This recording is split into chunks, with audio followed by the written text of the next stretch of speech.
What is up, everybody? WTF? Welcome to Funkatopia. Hope you guys are doing perfectly well. I'm your host, Mr. Christopher. This is Jeff Page. Tonight, July 9th, 2024, is the 40th anniversary of the Times Ice Cream Castle. If you can even wrap your head around that, it's unfriggin' real. I just can't. I can't. It's just impossible to wrap your head around this. There are so many quotes and things from that whole album of the different songs that stick, that we use all the time still. So I got like 1 to 2 minutes of things to say before I bring our first guest on here, because there's a lot.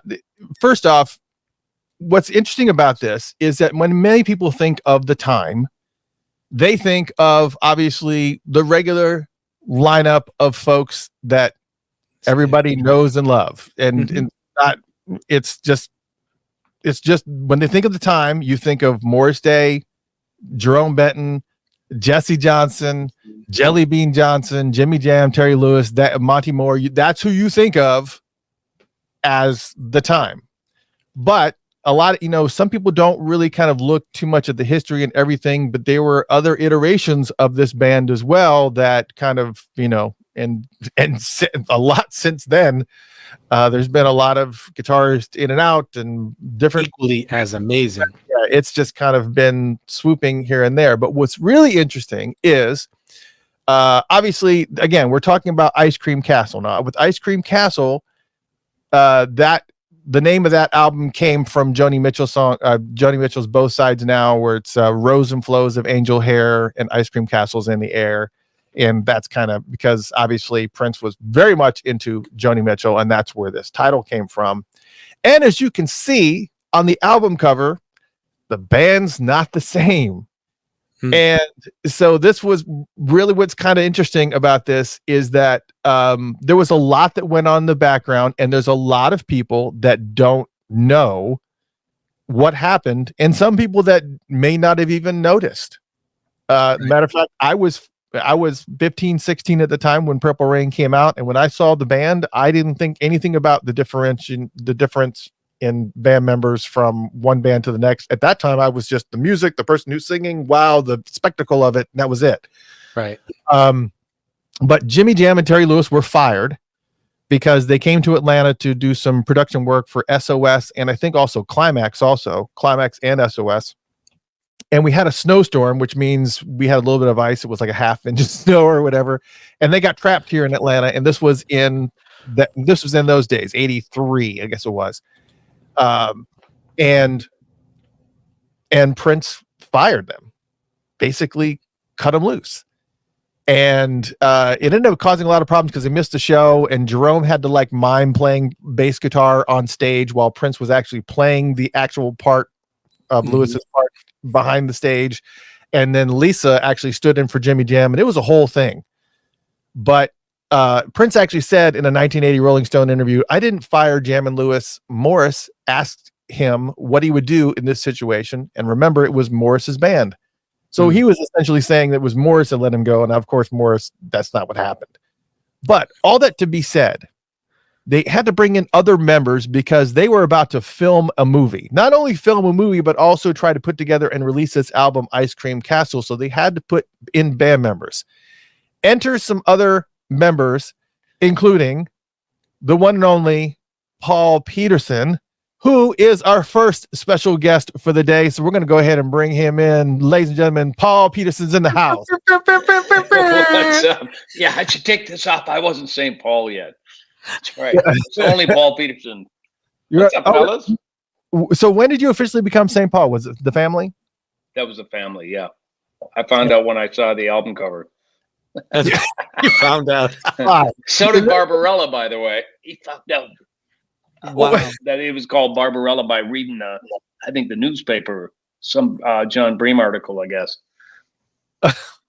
Man, it's so good to see you guys. How in the hell is it 40 years ago? Wait. I don't know. How the hell is it 40 years ago? I just don't understand what happened there. I don't understand. Damn. I don't know. Well, I am a grandpa now, so I guess I can get away with that. Congratulations, sir. Congratulations. Thank you. Thank you.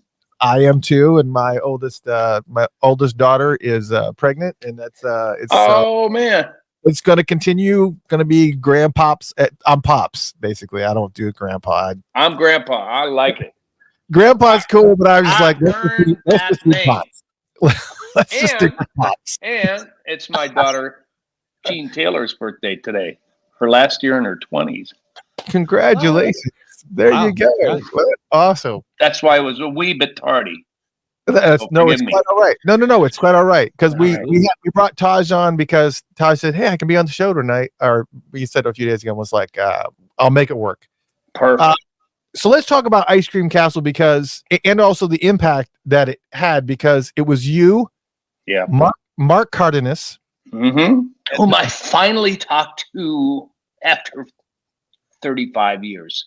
I know he just 5 days ago. Yes, he told me that because I actually talked to Mark Cardenas. For those who want to know, Mark Cardenas was going to be a guest on the show tonight. But they are actually he's doing a gig with his daughter over in Seattle. So they are they're doing rehearsals right now, so they couldn't come. But we have a 1-hour interview with Mark Cardenas about No way. and also the Purple Rain situation, all of it, that is going to be airing on YouTube in 6 minutes. Yeah. So you know what? I want to hear that because I want to hear his perspective. I know mine, and I think I've been more vocal than Mark over the years. Y'all know, me. I'm not shy. He has not necessarily done a lot of interviews about that, so that would be fascinating to hear his side of it. It's really cool. He was kind of sitting in the background, kind of absorbing it all. But he did mention to me, he said he was the old guy in the band because he said when he was 29, he was 29 at that time. And so it was really? Okay. Yeah, he was like 28, 29. I said, well, that makes you the oldest person on stage, my friend. True. True. So there is an hour interview with Mark Cardenas that will be on YouTube shortly. It's going to be premiering on YouTube very, very shortly. So after you guys are done with this, you can go and watch that, or you can just wait out there. But I did it yesterday, and he's got some really, really cool stories. So let's hear your story because now obviously you got Jam and Lewis. Yep. Which respectively, as far as the bass was concerned, was supposed to be Rocky. Yes.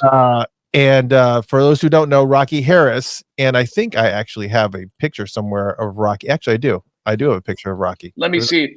Oh, look at him. I used to pick Rocky up for rehearsals. He was in the band up until the first day of Shooting Purple Rain. You hear him on, let me think, The Bird. You hear him, no personality. That's him doing that high part on there. Really? So that's rock. I swear to God. That is awesome. Oh my God. He was a character. He could play anything. He was such a talent. Oh my gosh. So and it was Rocky, and apparently now Mark Cardenas tells the story that just one day he missed rehearsal for whatever. I guess they were supposed to be on the bus at 5:00 in the morning or whatever it was. And it wasn't rehearsal, man. It was the first day of Shooting Purple Rain. Oh, okay. Whoops. That's Whoops. That's bigger. That's oof. And Rocky's no longer with us, unfortunately. But no, he's not. And we had some great times. I'll tell you that. One hell of a talent. That's kind of what I want to hear about. Really is really, did the three of you, Mark Cardenas, yourself, and obviously Rocky was in the mix, and then of course later on Hubbard. Jerry came in the mix. Of course, yeah. Did you guys kind of bond? It's just like, all right, first off, you mean the new guys? Yeah. You gotta find a friend somewhere. Well, we had to. It was damn survival in those days. We're like, we got to work on all these steps. We got to try to fit in. It was boot camp, fellas. Right. And suburbia man here. I was walked into a situation. I was used to dealing with playing bebop and R&B and not playing parts. And I walked into this situation where it was a complete 180, right? And you're not supposed to do anything that's not on the record. You have to do things a certain way. And it was like, oh, wow, I got to figure this out. So we were all in the same boat. So yeah, we bonded. We're trying to figure it all out together. And the other thing is, you know, what a shock to Jellybean, Jerome, Morris, Jesse, not to have their brothers in the band anymore. You know, they were probably going, who in the hell are these guys? Right.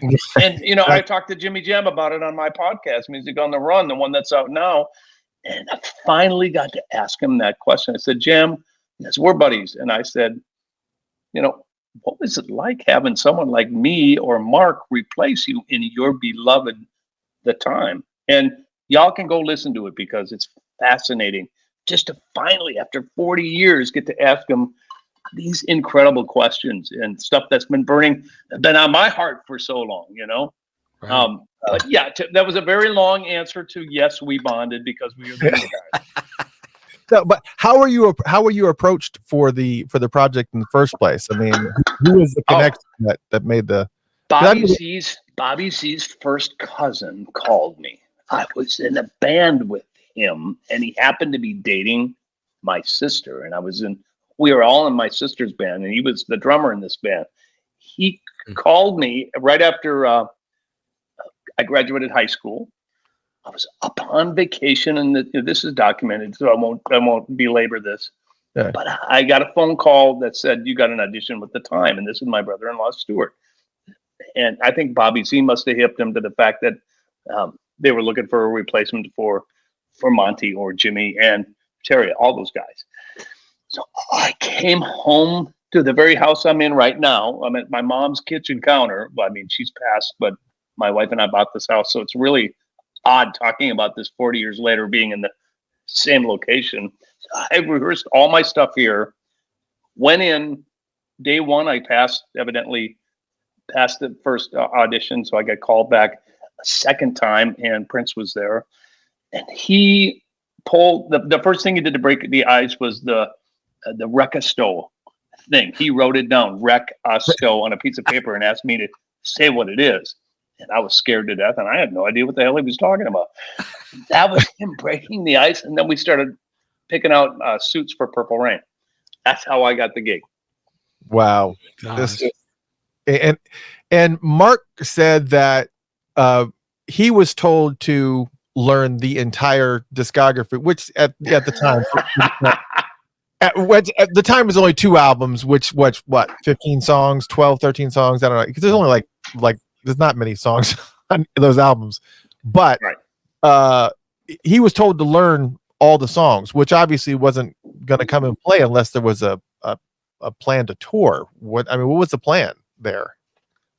I think they planned on touring. I mean, it was going to be the Purple Rain tour.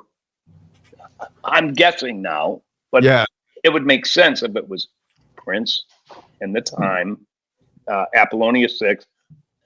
But I don't know for certain because I was the new guy. But you got to believe that that's what it was.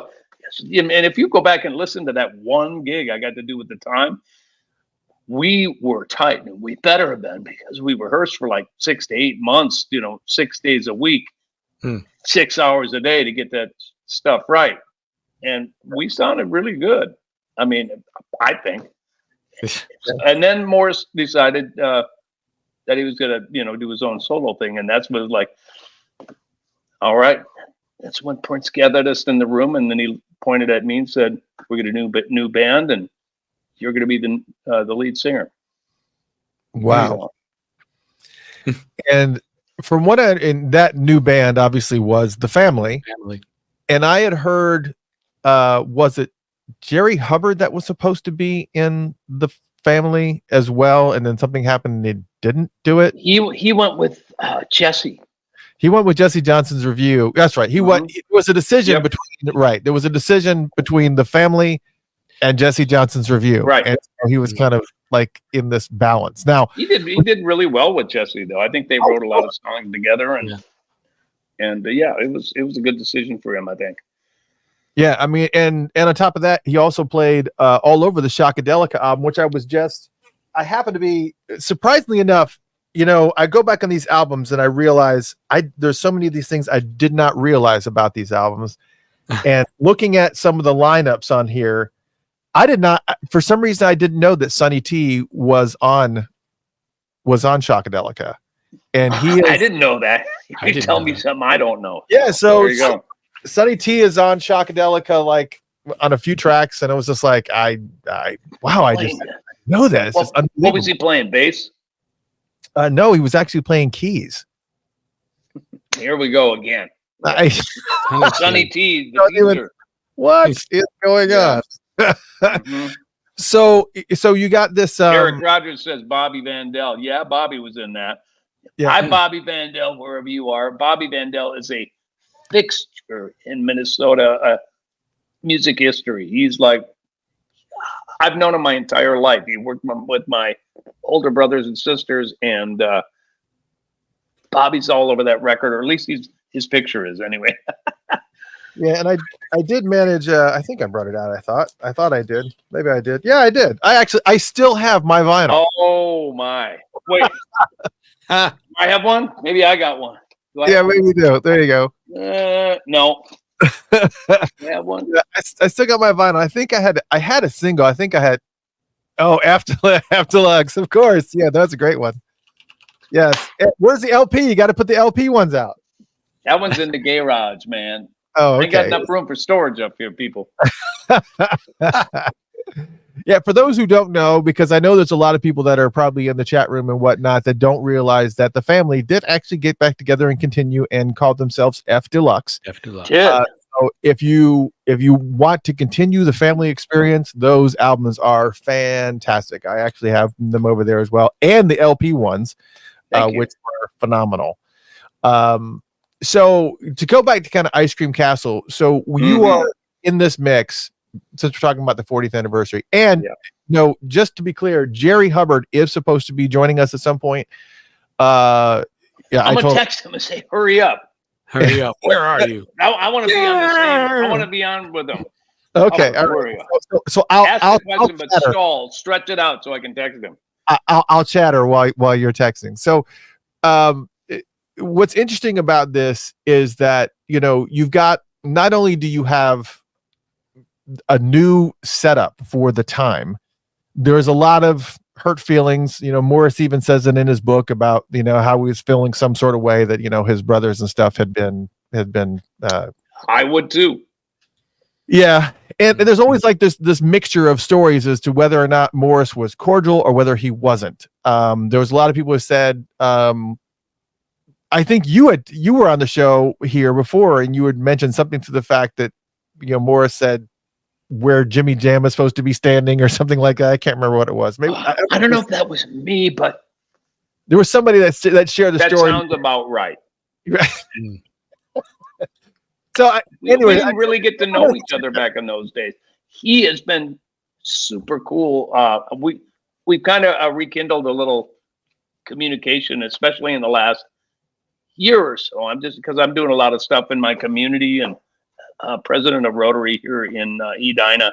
And I'm like, we're having a huge gala at, not even my Rotary people know this, but we're doing it at Paisley Park. And wouldn't it be cool if we could have, some memorabilia from back in the day? So Morris has been super cool, super cordial to me. Now that we're an old man, it was a different thing for him back then. We never really got to hang. Mm-hmm. Yeah, because I think Mark had said that for the most part, Prince was in and out, but Jesse was pretty much steering. Most part. I mean, yes, he was. Okay. Oh, Jesse. It sounds like there's some stories here. Okay. Oh, there we go. Buddy. Jesse, it was like James Brown on steroids. That's how he went about inspiring us, if you want to call it that. That's sugarcoating it like you can't believe. He would cuss us out I would tell this to his face. So really, and you are a great friend. Oh Lord. Well, and that was who he was back in those days. And we were just scared little kids trying to fit in.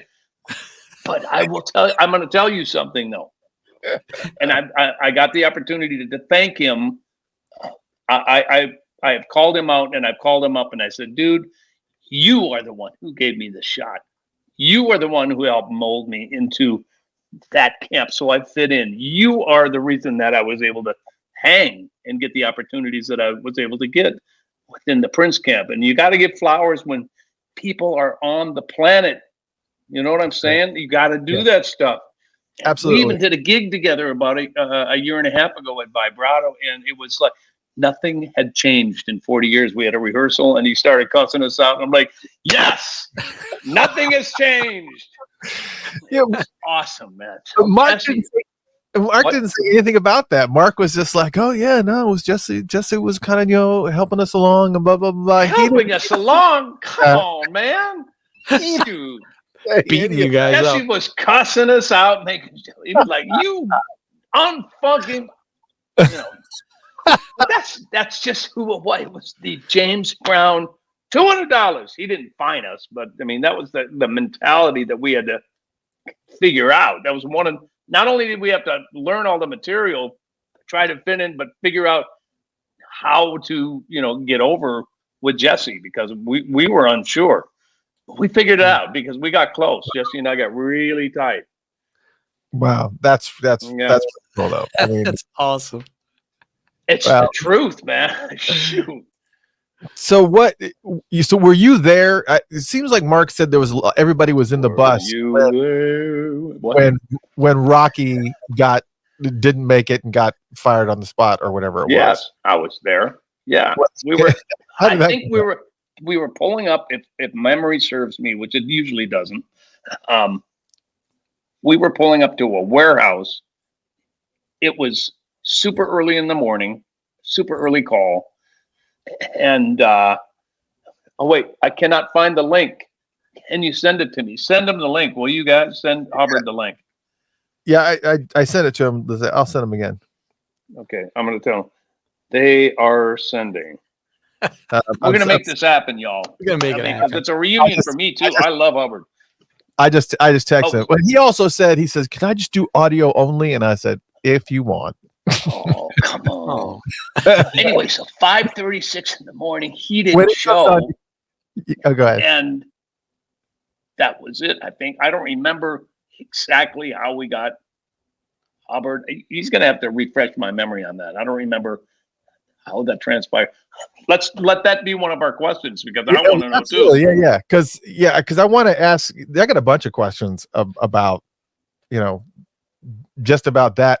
Also, the biggest question I had, we'll probably get to a little bit later once he comes in, is that he was actually on Shockadelica, Jerry Hubbard, with Rocky. And so I want to know, just like the Jimmy Jam thing, I'm really curious how that went. I was just like, did you hate me? Good question. I want to know too. I'm gonna stay on in the background and just be like, yeah, got to figure that out for sure. Because he has like a lot of history too. I mean, he has his own band. What was it? The Style Band and everything. So we're gonna talk about this stuff. It's gonna be Hubbard's an incredible talent, an incredible writer, an incredible producer. I mean, he's a mega talent. That guy, he really is. He says, I have that, but I need the link once I'm in there. What does that mean? I don't know. Click the link. Just press the button, Jerry. When you're in, you're in. Yeah. Yeah. Wow. Olga says, yes. I was at the Herb Alvar's Vibrato Grill chat show that St. Paul and Minneapolis All-Stars, and Jesse was there. That was so much fun. Yeah, and tell me, just tell me about that show. I mean, like this has got to be just so unusual. I mean, in a world after Prince, AP, it's just, right. It's just kind of, it's everything's different. Everybody, there's obviously disparity in between everything, between people in the estate, between certain band members. Not me, bro. I am probably the luckiest guy, and here's why. I am not in any particular camp, right? I'm on my own entity. And yeah, was I in the time? Of course I was. Was I in the family? Yeah. Was I in the revolution? No. Was I in NPG? No. But I started the Minneapolis All-Stars probably back in 1996. We put out a record on Go Jazz. You probably don't even know about this, but look it up, all you fans out there. This is a hard-to-find record on Go Jazz, and we toured around with Bobby Vandell on drums, Dave Barry, who played with Janet Jackson on guitar, my brother Ricky, who was a producer for Prince. Who else? Jason Peterson Delaire. And so that was the beginning of it. And we were going around to colleges giving seminars.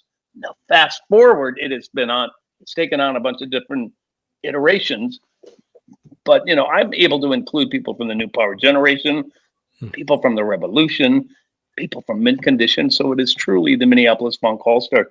And we do it for one reason only, and that is to carry on what Prince started and gave to the world. And we do it with authenticity and with the love that we have for that music. And it's got to be right.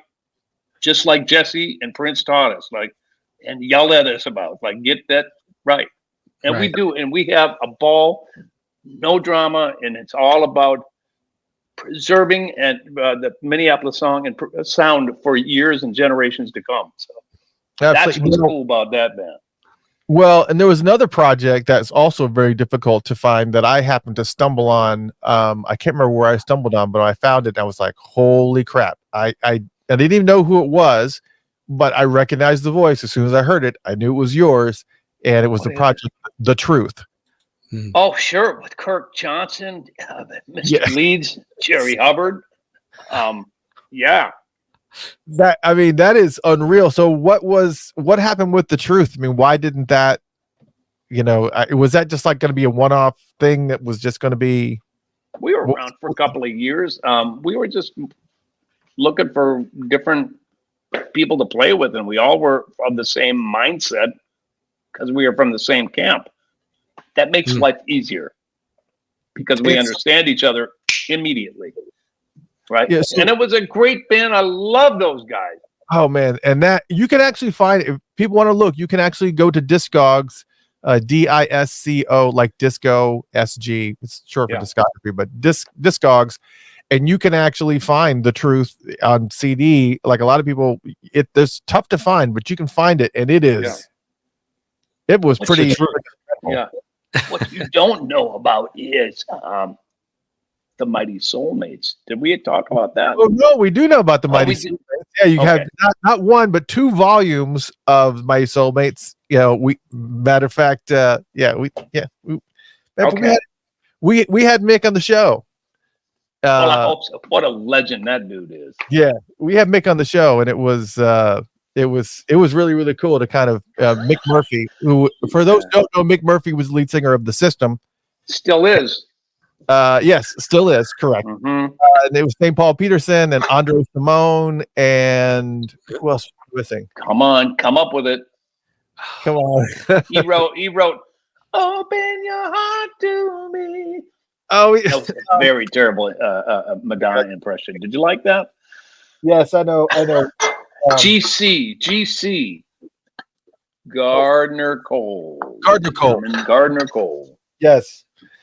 Man, but I mean that's another one. So you guys want to go down rabbit holes if you guys want to expand your world of St. Paul Peterson or just Paul Peterson. You kind of like dropped it here and added it here and wherever else. See, whatever you want to do. It's fine. It's you. It's my name, and I'm certainly not. Except some little jerk stole my name. This dude, St. Paul and the Broken Bones, which is a great band, by the way. Little shit didn't wait till I was dead to use my name. Now, what's up with that? Don't I have to die first before you just take my name? St. Paul? Come on now. We were on the same gig together. We played at the Viking Stadium. He wouldn't come out of his trailer. I wanted to say, really, young man? Is that right, young man? You got my, okay. You're St. Paul, huh? Really? Wow. So, I don't think I ever knew that you said that you didn't know that you were St. Paul Peterson until the album came out and you were listed as St. Paul Peterson. Is that real? I mean, really, is that how it happened? I don't know. I make half the shit up. That wouldn't surprise me. No, but I mean, I don't remember it. Jeff's like, oh, great. Thanks a lot. I don't remember a definitive moment when Prince came up to me and said, do you think it would be okay if I changed your name to St. Paul? He would never say that, first of all. Second of all, he just did it. It was St. Paul. That's who I was, and that's what it was going to be. So there was no discussion about it, and that's just how it happened. Well, and it is a badge of honor, let me tell you. Oh yeah, I mean, it's served you well. I think it's really, really cool, and obviously it's apropos being in Minnesota, and oh yeah, I mean, it's just awesome. So it really is.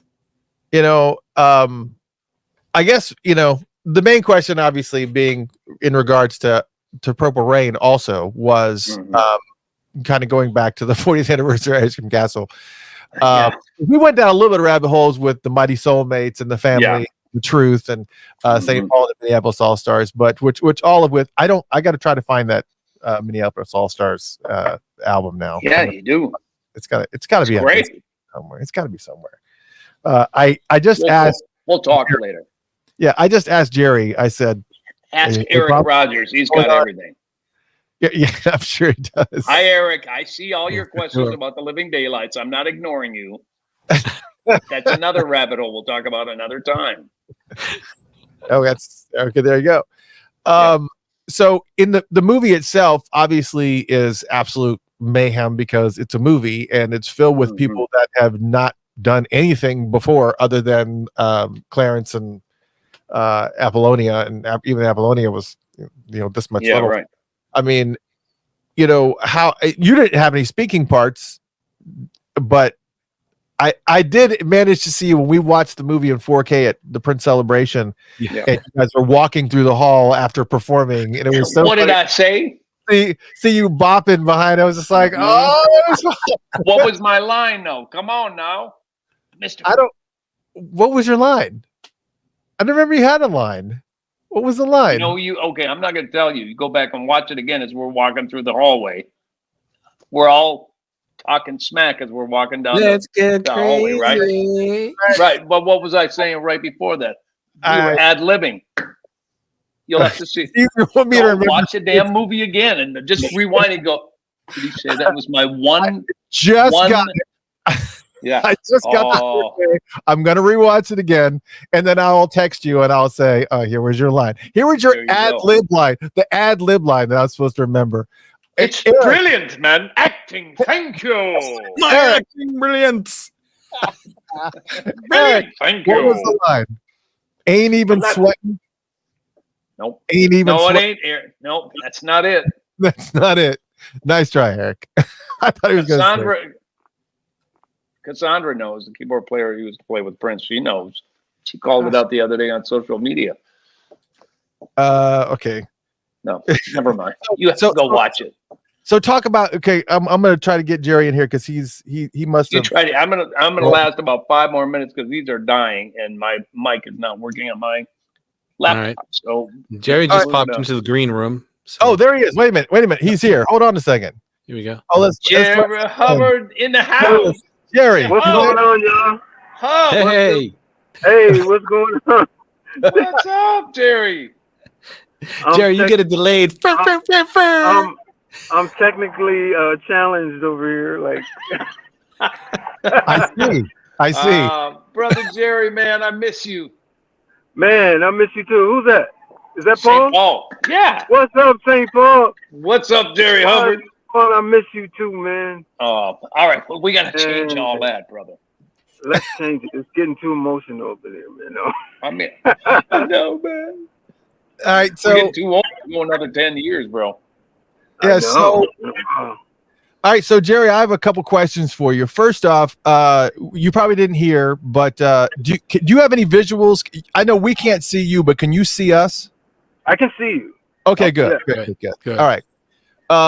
So I had a couple questions because first off, I wanted to talk about we did talk about the fact that, you know, you were brought in kind of after Rocky when we got a picture of Rocky.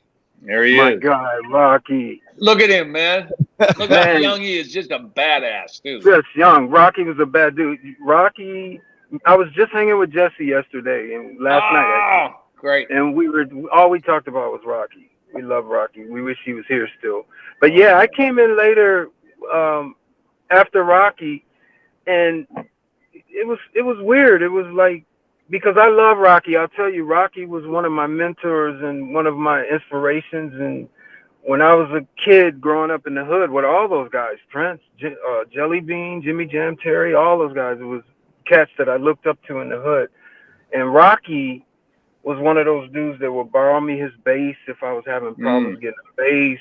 And, you know, he was my guy. So when he got the Time gig, I was just so happy for him. I mean, I was like, wow. But at the same time, I was thinking, how come I don't have that gig? You know what I mean?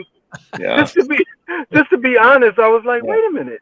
Like, how did I miss out on that gig? It's a funny story. I'll make it short, though. But I was gigging with Alexander O'Neill at the time locally. I don't know if everyone knows him, but Of course. I was gigging with Alex.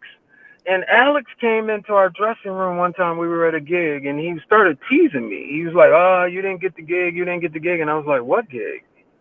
And then Rocky walks in, and I know Rocky to wear like sweats and T-shirts, and Rocky comes in with a zoot suit and a hat, looking like he's looking like he's hanging with Prince all of a sudden. I'm like, "Yo, man, what's going on? You look good. What's up?" He said, "Oh, you know, I'm out there with." Sorry. Right, yeah. And he's like, you know, I'm out there with P, man. I was like, oh, you really? Oh, you got the Time gig? And he's like, yeah. And I'm like, oh, okay. I said, congratulations. And I was so happy for him. So by the time I got there, it was like bittersweet almost, because I didn't know what happened, but I was really hurting for Rocky because he was my guy, and I was really happy for him. And I'll never forget when they called and told me, you know, I think it was Jesse and Prince that called me and gave me the address to come to and everything. And I don't really talk about it a lot, but when I got there, it was a really weird experience because Rocky was still there on the set. And I'm sitting. Really? Yeah, I'm sitting in the car. One of Prince's bodyguards comes to me and says, you know, why don't you sit in the car for a minute? And I'm like, cool. So I'm sitting in the car, and next thing I know, I hear this commotion, and I'm like, what is going on? Like, I'm thinking they're gonna send me home and tell me, nah, you know, you can go back home or something.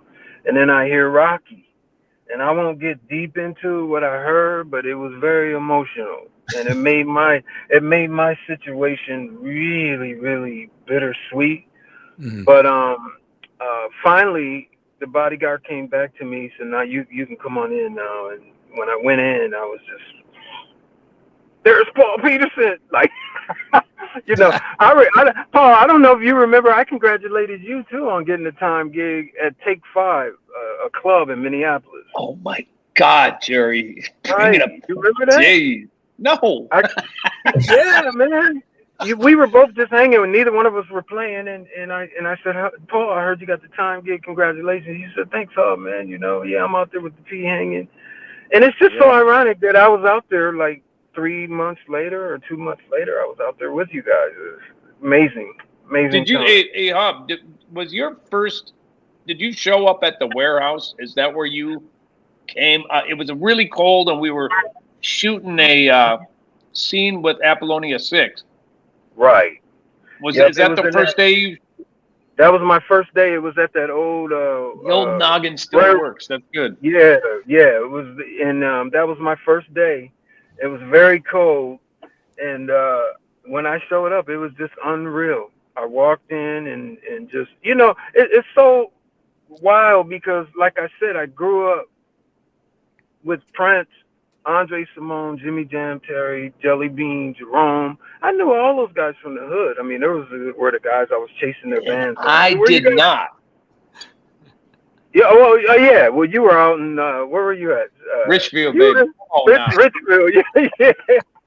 But believe me, we knew the Petersons, but they didn't grow up on the north side. So, but anyway, Yeah, I mean, it's like I grew up with all those guys. So when I walked in that first day, it was just unreal. Like, I'm like, there's Jellybean, there's Jesse, there's Moors, there's Wow. Prince, and I'm just like, wow, I'm out here. Somebody's going to pinch me and go, you're dreaming, wake up. So, I mean, it was just unreal. But that was my first time. And I'll always remember I had a little 5 o'clock shadow on that scene. And Prince came up to me, he said, what do you shave with? And at the time I was using this nasty stuff called Magic Shave. And he knew about it, and he said, oh, don't worry about it. So if you see that scene and me in that scene, you can kind of see me in the mirror, see us in the mirror. I have a little beard kind of thing going on the only time I had it. And man, that experience was, man, wow. I can't, it's the most special time in my life, 18, you know. You and I are the same age, aren't we, Paul? Like, yeah, I think so. Or you might have I'm gonna be the big 6-0 in October. Well, I'm right behind you, so okay. Yeah, that's crazy. I'm your elder. That's right. and I want to, right, and I want to thank Paul, because when I did get the gig, I didn't have a car, I didn't have anything. They just plucked me out of the hood. I was playing with Alex, but we weren't making a fortune. Paul used to pick me up for rehearsal. You remember that, Paul? Oh yeah. Wow. You said, don't worry, oh man, you roll with me. I'm gonna come and get you, man. He picked me up for rehearsal. I used to pick Rocky up too, man. It was crazy. Oh, you did? I didn't know that. So, wait, Hubbard, check this out. So we were rehearsing, and Rocky was in the band, and he wanted to pay me back for picking him up and taking him wherever. He said, right, we're going to stop at Lake Calhoun on the north side. It's called Black Beach, right? You remember that? Oh, yeah, I remember, I know about that. So we would roll in there. I'd never been in there. Well, we could go buy a beer. So he said, I'm going to buy you a beer at Lake Calhoun. I'm like, cool, we'll roll through there. I like it. I like beer, sure. So we rolled in there, and we parked, and then he looked at me and said, can I borrow some money so I can buy you a beer, man?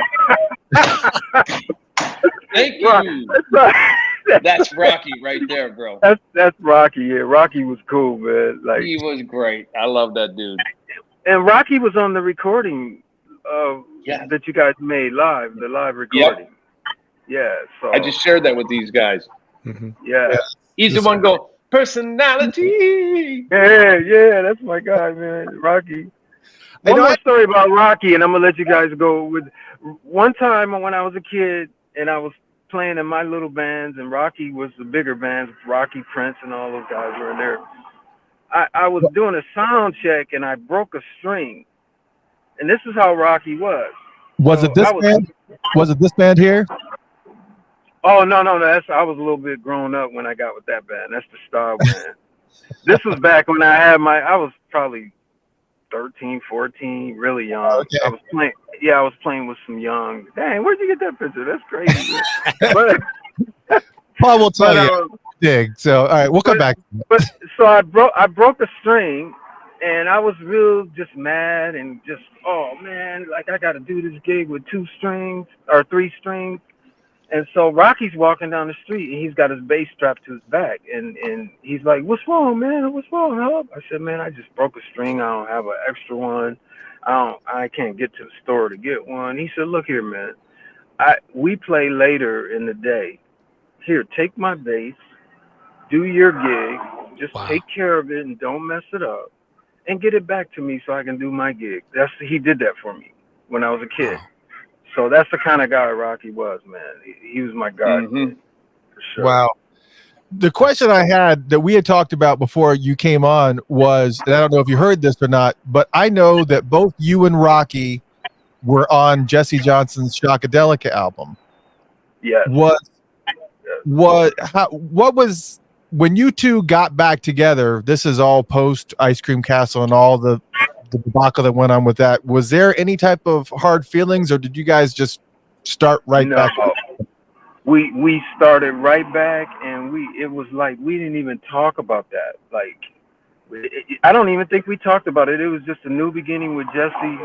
It was funky, and we were just having fun. You know, we did the tour, and we hung out, and we just talked, and it was just so cool, man. Like, we didn't even get into that. It was just like old friends hanging. We're not even gonna talk about the past, So I don't even think we talked about it.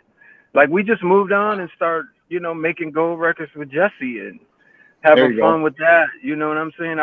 Jesse came to me and he said, "You think I should get Rocky?" I was like, "That's a no-brainer." Like, I mean, Rocky can play every instrument.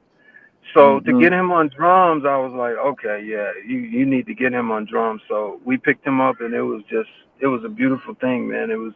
There was no, that brings up a story. I mean, I don't know. I don't want to get too personal, but I started hearing things about Rocky after when we were doing Jesse's thing. And I talked to a girlfriend of his back in the day, and she said, yeah, don't tell Rocky I told you this. I wouldn't be saying this if Rocky was still alive, but she said, yeah, we went to see Purple Rain when it came out. Rocky was in tears, and I was like, what? And she said it hurt him really, really, really bad. I was like, oh wow. But when we got in Jesse's thing, he didn't lead on to that or nothing, man. It was just like a new beginning, man. We had fun with Jesse. It was just the funnest thing, man. So yeah. I did an hour interview yesterday. I did an interview with Mark Cardenas yesterday, which is out on YouTube now for those who want to watch it. But I did an interview with Mark Cardenas, and he said the same thing, that he kind of really felt bad for Rocky because Rocky had kind of put all this work in, and he made that one egregious mistake, and he was just erased from the project. And he didn't really think that it was really a fair shake in that regard. Well, I tell you, man, Prince he didn't play around, man. He was business. And, I was pulled to the side, and I was told a couple things. I was told, look, I think if I remember correctly, I was told Prince is spending $12,000 an hour on this movie. And if you will come late, there's no second chances. And that scared the mess out of me. I'll tell you what I was doing. I was showing up at the Purple Rain set 3 hours before people were like, what are you doing here? Like, I'm like, what time were we supposed to be here? Not till 4 a.m. It's like 2 a.m. or something. Why are you, like, I was getting there early. I was making sure I wasn't going to lose that gig. Like, so, I mean, they warned me, though. They said, hey, man, we're not playing around. You got to get here, do your business, be on time. And so that's what I did. And so, yeah, Rocky made that one mistake, and it cost him, so I felt bad. But, it's so funny. I asked Jesse, I said, how come I didn't have that gig from the beginning? I was just curious. He said, I was wondering the same thing because we had an audition, that. And I said, I didn't know that. He said the audition had bass players around the block. And I was like, oh, I had no clue. I was so out of the loop of that. I didn't know anything about it because I probably would have went to it and, auditioned. But because Jesse said, man, if you would have been there, it would have been a hard one with you and Rocky. I said, oh, okay. But I was happy for Rocky. So, yeah, I mean, like that one mistake, Prince doesn't mess around, man. You got to be on time. Jesse didn't mess around either. Jesse ran a tight ship too. So. Yes, he did. I explained how we ran rehearsals. Yeah. I was like, culture shock for me. I'm like, what in the hell is going on here? Yeah. Paul and Mark had very different stories about how Jesse ran things. Mark said, oh yeah, no, Jesse was kind of working with us and kind of helping us out. And Paul was like, oh hell no. Oh hell no. Jesse cussed me out every chance he could. And I told him that in his face. Hey man, I'm gonna tell you something. I love Jesse. Like I said, I just hung out with him last night. Yeah. Both him, Mark, and Paul are right. Correct. Jesse worked with us. Paul. I don't know the experience Paul had really, but he complimented me when I did well. But when I didn't, he got my butt. Mm-hmm. And I'll tell you one of my biggest problems when I got into time was choreography. Playing, I had no problem. I was funky. I was ready. I was young. Like Jesse told me, he said, "Oh, playing, you got the bass line. Oh man, you killing the bass line." He said, "Man, but you're not stepping right." So he was on me. And I'll tell you something I did. I don't think Jesse even knows this. So, but I'll tell you something. I was a cocky young dude, and I would show up to rehearsal knowing I was going to be funky on the bass and just thinking I'm going to just hop in here and do these steps. And I would go to rehearsal and we would play and Jesse would say, "Oh, it sounded real good." And then we start stepping and he go, "Hub, what's going on?" And I go, what's the problem? He's "You're dancing, you're stepping." Like, and I'm like, "Is there really? It's not good?" He's like, "No, it's terrible." Like, oh yeah. So I would go never home. sugarcoated it like that for me though. Oh no. Oh Hell yeah, no. He may not have said it's terrible. I might just be softening it up, but but I would go home every night and not practice. So one day I get a call from Jesse, and he's real dark sounding. Like, I'm not used to this call, and he's like, "Jerry," and I'm like, "Yeah." He says, "Well, hey man, what's going on?" I'm like, "Oh shit, my heart's beating." I'm like, "What's up? What's up?" He's like, "Man, well, I don't know, man. Like, and I said, and he's like, "Well, he says, we need someone who can step. Your bass playing is amazing, but you gotta get these dance steps. I'm gonna give you a little more time. I'm gonna tell you what I did, man. You can ask my mother; she'll tell you. I went out and bought some full-length mirrors, sat up in my room, and quit going out and showing off or whatever I was doing. And I sat in there for hours working on the Jungle Love steps and all those steps. When I put in the work, I went to rehearsal, did the choreography, and Jesse said, "That's it! Oh my God, what you been doing?" I said, "Oh, right. You got to work, man. This ain't no joke right here. You got to go put the time and the effort into it."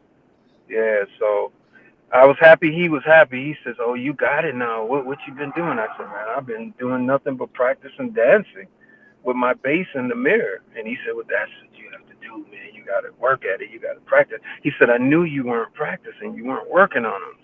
And so I finally got him, man. And, but he was a hard dude. I'm going to be honest. Like, I don't think Jesse would get mad, but when I first entered the band, I was a little cocky, and Jesse called me outside. It was the funniest thing, man. I couldn't believe it. He said, "Oh, you think you bad? What?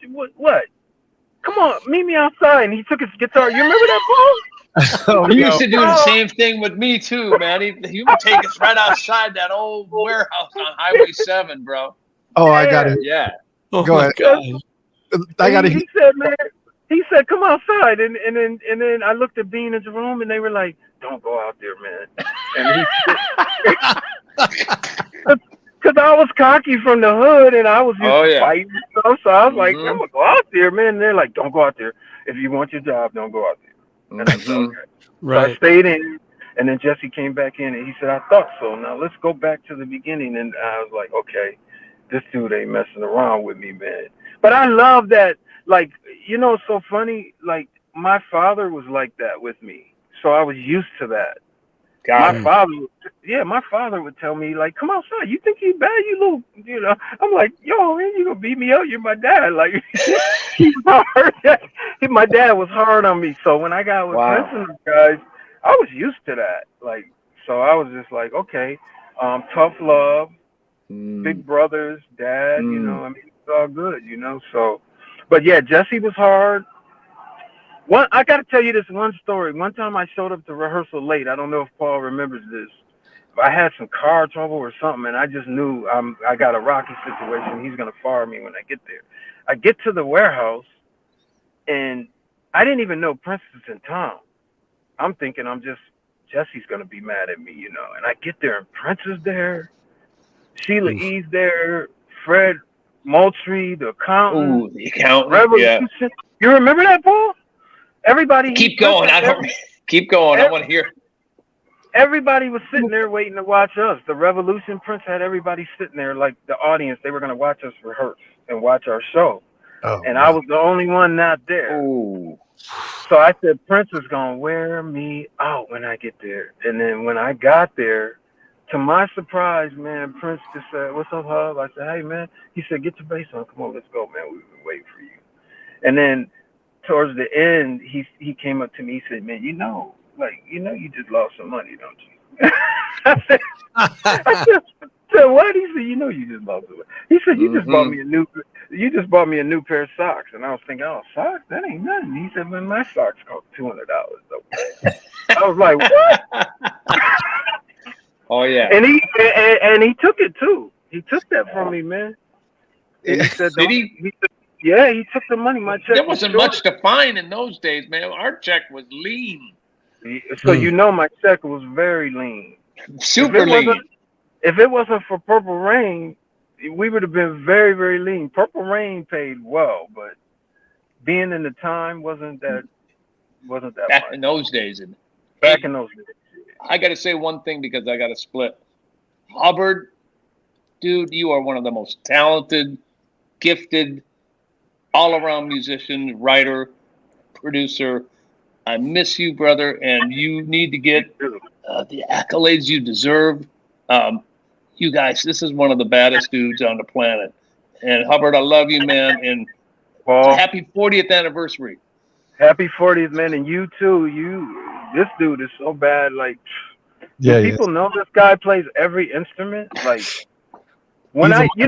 I gotta tell this little story. I know Paul has to leave, but when I got in the time, I was surprised he was on keyboards because I known him as a bass player. Right.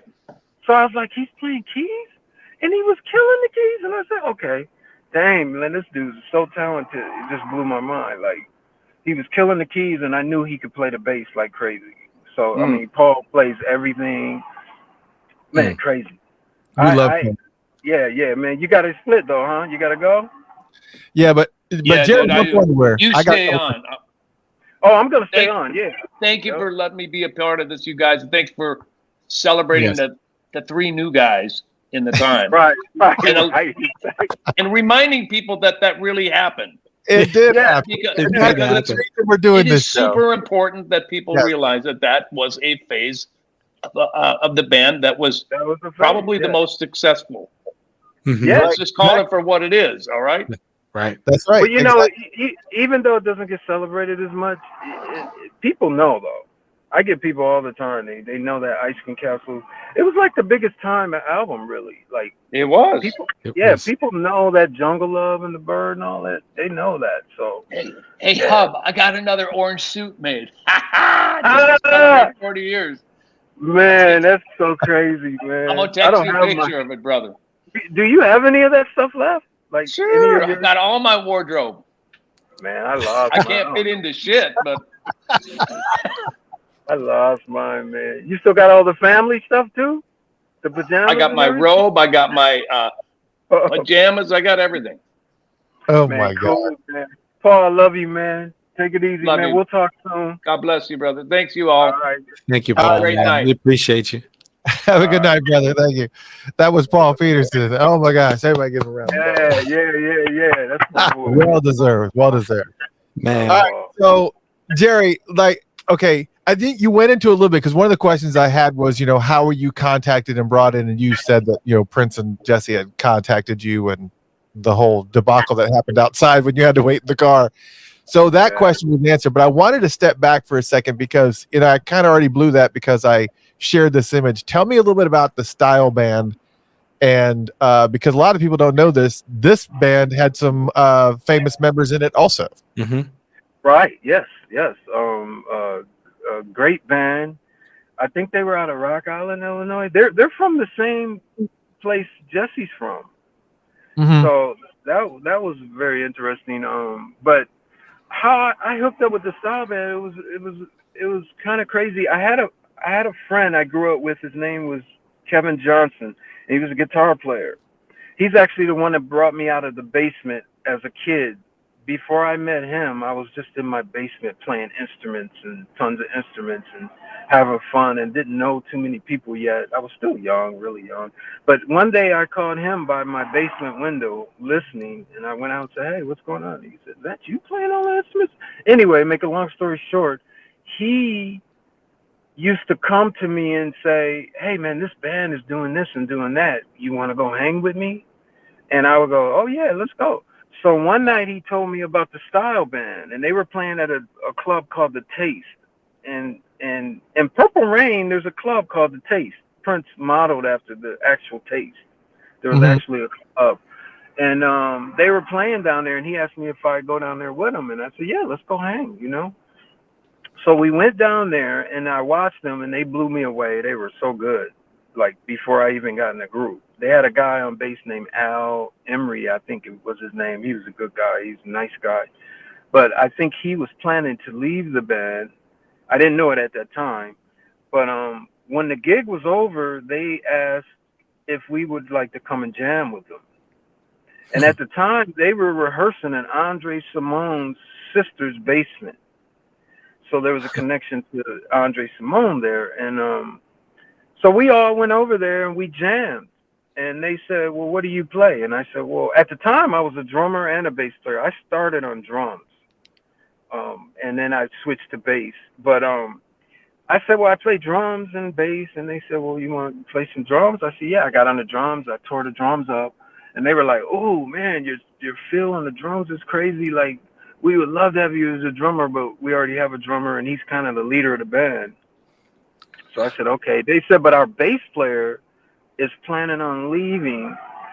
Would you be interested in bass?" And I said, "Yeah." And they said, "Well, why don't you grab a bass and let's jam and hear what you do on the bass?" And I played the bass, and they were like, "Oh, okay. Well, we got the bass player now. We got the bass replacement." And so they asked me if I wanted to do the gig, and I said, "Yeah." And so I ended up gigging with them for a while. And of course, Screamer, Craig Paul from Maserati. Yep, Maserati. Yep. He was in that group. He was one of the members. Greg, I don't know Greg's last name, the keyboard player. He ended up coming out to LA and writing some songs for Aaron Hall and doing some stuff. So yeah, there was a few people in there that Sheila Rankin's Craig Powell's sister ended up being in the Andre Simone group called The Girls. So yeah, that group was full of talent, and man, I had the time of my life. That was kind of like the first professional group that I was with that actually gigged, and we got paid, and we traveled a little bit. I think we did some stuff in Canada, but yeah, that was a good group. And me and Screamer really became real close. Of course, bass player and the guitar player, we became really close. And I was shocked when he walked into the warehouse with Prince for the first time. I was already out there with the time, and I was like, "Craig, Screamer, what's up?" And he's like, "Yeah." Prince was about to do something with them, so that was amazing to see him out there. And How sad that he passed away too, so that was really sad too. But yeah, that's how I got in the Style Band, and I stayed with them for a while. And just to tell an honest story, we went to Canada. We went to Winnipeg, Canada to do a show. And when we got back to Minneapolis, we were all told that there was really no money that was made. And all the money that was made needed to go to take care of the band's house and stuff. And at the time, I was like, "Well, I still live with my mom." I was young, I was like, "I still live with my mom. I need some money. Like, we're not making money." They're like, "Nah." And I'm like, "Well, man, I got to make money. I can't be paying the bills in the band house." And so I ended up leaving the band. And then that's how I got with Alexander O'Neill. One day I was riding my bike. I was still riding bikes at that time, but I was riding my bike over North Minneapolis, and a car stopped and pulled up on me and said, "Hey man, you Jerry Hubbard?" I'm like, "Yeah, who are you?" Like, he's like, "I heard you're a bad bass player." And I'm like, "Yeah, I could play, man." He said, "My name is Alexander O'Neill, and I'm looking for a bass player for a project I'm doing. Would you be interested?" I said, "Yeah." And so he gave me an address, and I went and auditioned for Alex. And I ended up playing with Alex all the way up until I got with the time. Wow. Yeah, so, And we're now. I know for those who don't know, I know there's a lot of people, a lot of really self-proclaimed Prince historians here who are aware of this, but there are some that aren't. Alexander O'Neal used to sing for the Time in place of Morris Day, and was let go because as the story told, was that Alexander asked for a lot when it came time to get to the record deal part. He was like, I want a house, I want a car. Right. Hey, like only reason I'll talk about it is because I heard Terry and Jimmy already talk about it. Yeah. but they told the story, and the story is true. Like Alex was a different kind of dude. He wasn't intimidated by anyone. Like when I gigged with Alex, all those guys, that's how I got recognized to do the Time thing, because I was with Alex. And so at Alex's gigs, Alexander O'Neal's gigs, anyone could be in the house. Terry Lewis, Jimmy Jam, Prince, Morris Day, Jesse. If they were in town, they would probably come down to see us. You know, we were like the premier group in Minneapolis. We'd sell out all our shows. And so I'll never forget one time we were doing First Avenue. We were doing the main stage in First Avenue, and everybody was whispering like, Prince wants to come through. Prince is coming through. He wants to come back in the dressing room too. So I'm not in the Time yet. I'm not, and I'm thinking, oh, Prince is coming through. So let's, put the liquor out, put the weed out. Like, not that I was doing it, but I was like, and Alex is like, what? This is my dressing room. And I was like, oh, okay. And so Prince came in, and Alex stayed the same. He doesn't play around. Like he's not intimidated by anything. And Prince came in and said hi to everybody and walked through for a minute, and then he left. And I thought, okay, that was weird, but so I can imagine that Alex was like, okay, how much am I getting? And being told he was getting crumbs and saying, oh, no, I ain't going for that. Here's a funny story I'll tell you. When I got the Time gig, I hadn't, this is how small Minneapolis is. I hadn't even been to sleep to wake up the next day and realize this really happened. Alex came knocking on my door, and I was like, who is it? He's like, Alexander O'Neal, man. Open it up. And I opened it. He said, so you the new bass player for the Time? And I said, oh, shit, how'd you hear that? And I'm sure he talks to Mars and all of that all the time. So he said, don't worry about it, man. I know about it. Did you accept the gig with Morris Day and the Time? And I said, yeah. And he said, well, what about what we're doing? And I said, well, man, come on, man. This is what this is all about, is going to another level, isn't it? And he says, yeah, but we have gigs. We have things going on. I said, I was going to talk to you, and I was going to try to, fulfill my obligations before I move on. And he was really upset with me. He didn't like the fact. And he actually said to me, well, do you think you're going to make a lot of money? I said, well, at my age, I'm not really hung up on money yet. I said, but I'm loving the fact that I'm going to be on another level. This level is unbelievable, and so we talked a while. He left. He was still kind of upset with me, but we left. He was so upset with me, and he had me so upset. I'll never forget, I went to Prince. I said, Prince, man, can I talk to you for a minute? And he said, yeah, what's going on? I said, look here, man. Alex had 4 or 5 gigs set up, and I really feel like I should fulfill my obligations, and what do you think about me just finishing that? And Prince looked at me and he said, man, do you want to make movies, or do you want to play club scene in Minneapolis? And I said, oh, okay, there's my decision. Right. Yeah, that's what he said. Oh, he said that to me. He said, you want to make movies, or you want to play the club scene in Minneapolis? And I said, all right, cool, that's a done deal. So I never did play with Alex again, and they found a replacement for me and stuff. But yeah, I can see Alex saying, oh no, man, I need a house. You got to pay me this. No. You've had a bunch of rough situations. Every single move that you made seemed to be stitched with conflict. The situation with you stepping into the Time with Rocky, and also stepping out of Alexander O'Neal. And then there's the legendary, and I want you to tell this story for people who haven't heard it, the decision that you had to make between Jesse Johnson's Review and The Family. I know. Like, it's amazing. I'm going to tell you something. This is the story of my life just in general. Like, I always have decisions to make. It's so funny. Like, though, how this happened. So, you know, I have to tell you a story how the time led into The Family.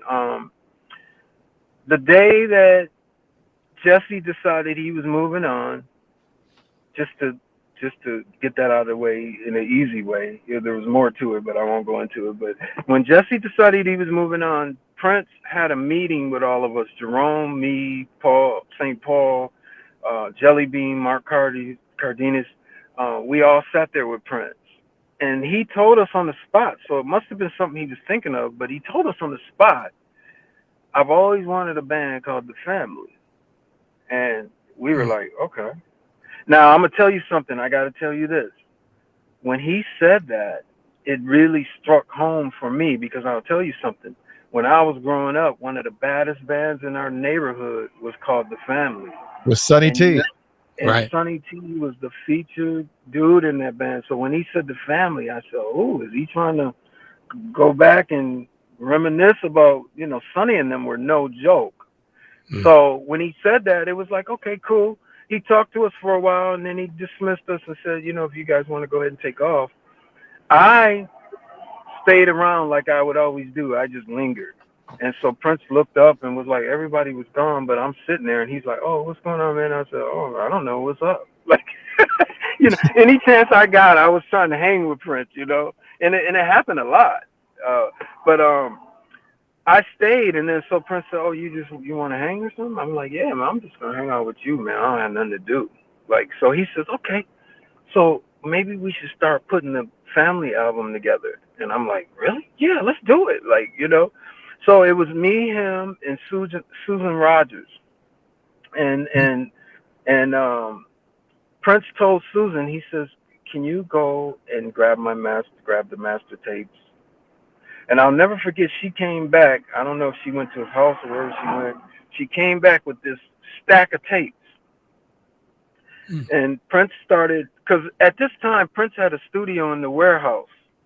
The one that, I forgot what area that, it was the same studio where we were when we were shooting Purple Rain and stuff. But he had built a studio, and then I think he cut the Family album in that studio. But we were sitting in that studio, and Susan came back with the masters, and he started putting reels on the tape. And he said, "Hub, man, wait till you hear this one. Man, I'm getting ready to hit you." He said, "Just tell me, you know, I want to know what you think. Should we put this on the album?" He started playing stuff from basically the vault. And the first song he put on was Maserati's 100 Miles Per Hour, but before it was theirs, when it was his. And he put the reel on, and he hit play, and that stuff said, down, down, down, down. And I was sitting there like, oh, shit, like, and then when it went into the groove,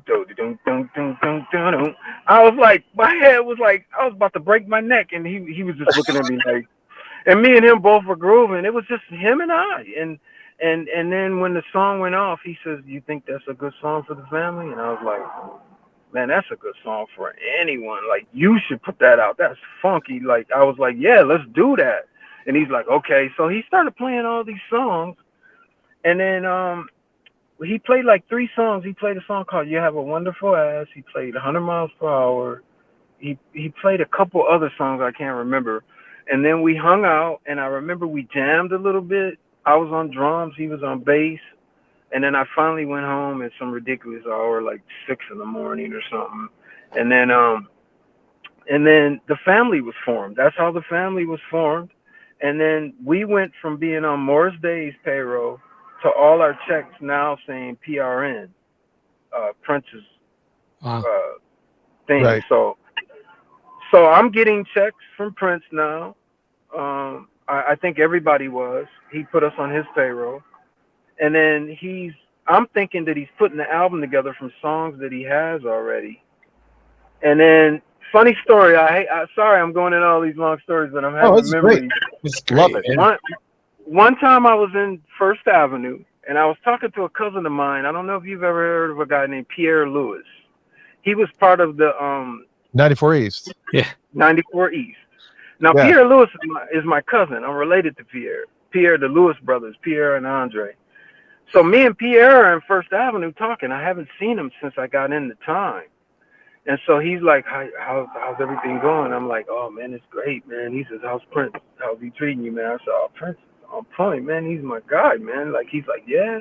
He said, you guys hanging out? I said, no, we're not really like that. But, you know, we rehearse and we do our thing. But, you know, he's on that level, you know. So, and then make a long story short, he looks over at the door and says, speak of the devil.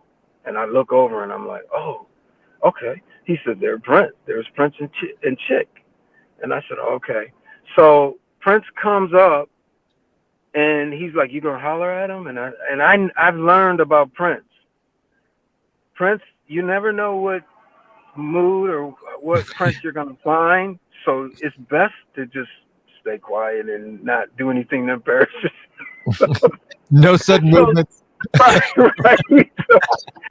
So Prince comes in and he walks past me and Pierre, and I think he noticed me finally, and then he turns and abruptly backs up, and he says, "Hub, what's going on?" And gives me this huge hug, and my cousin Pierre's looking at me like, "Really? I thought you just said you." I'm like, "Okay, I guess we are real cool." You know?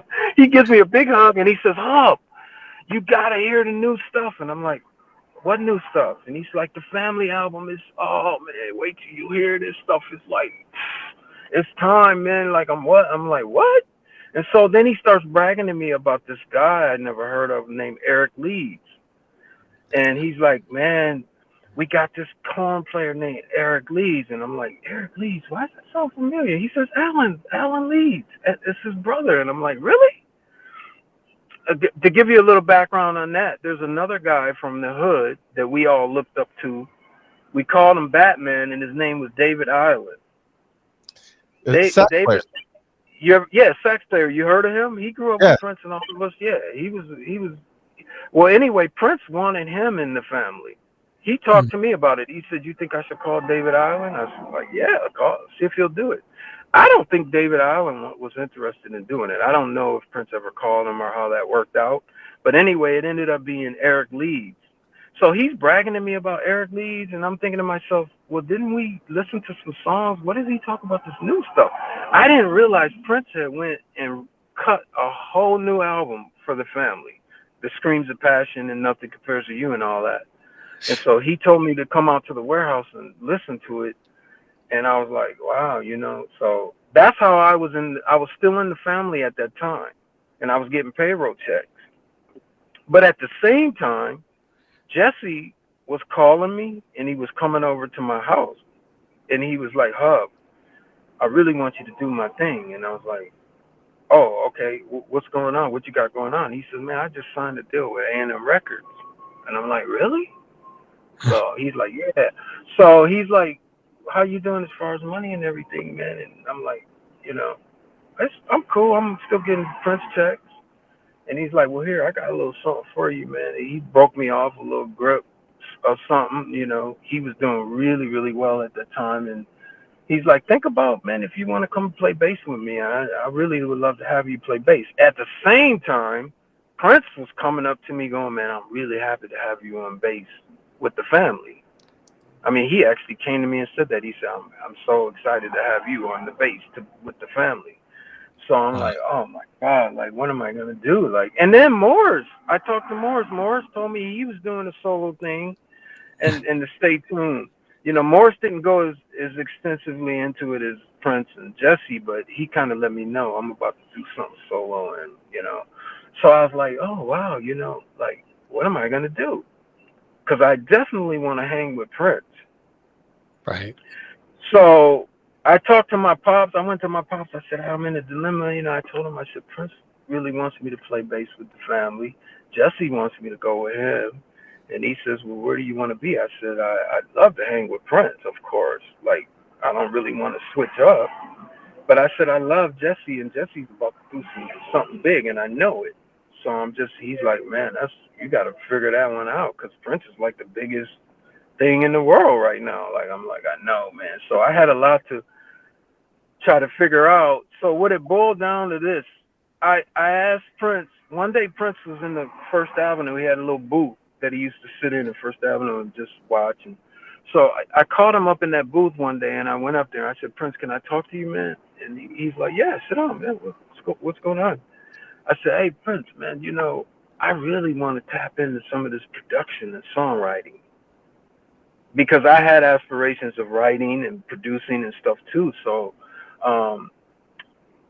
Prince was like, what do you mean? And I said, man, I really want to get into some production. I want to do some writing and producing. And he kind of gave me this look like, oh, now you want to be competition kind of thing. And I'm like, huh? He's very competitive. And so he looked at me and he said, man, Hub, I have so many tunes in my head, I can't even get them all out. And so I'm sitting there real perplexed, like, what does that mean? Like, I'm thinking, what does he mean by that? Like, does he understand that I'm just saying help a brother out, give a brother a hand, put me in the mix of this? So he basically told me, man, I got so many songs, I don't need writers. And I think he was basically telling me, I don't need writers and producers, I need players, musicians. So it kind of set me on a path where I was like, okay, I'm looking for that. So I went to Jesse, and I said, Jesse, I kind of want to get into some writing and some producing. And Jesse said, oh, man, I'm going to have you, man, you're going to be on so much stuff, man. We're going to have so much work, don't worry. And he actually fulfilled that, too. So that's kind of how my decision was made. I kind of felt like Prince wasn't going to be open to. But when I look back on it, I say to myself, maybe I should have tried Prince, because he, maybe it took me to be in his face and playing and writing and saying, listen to this, for him to do it.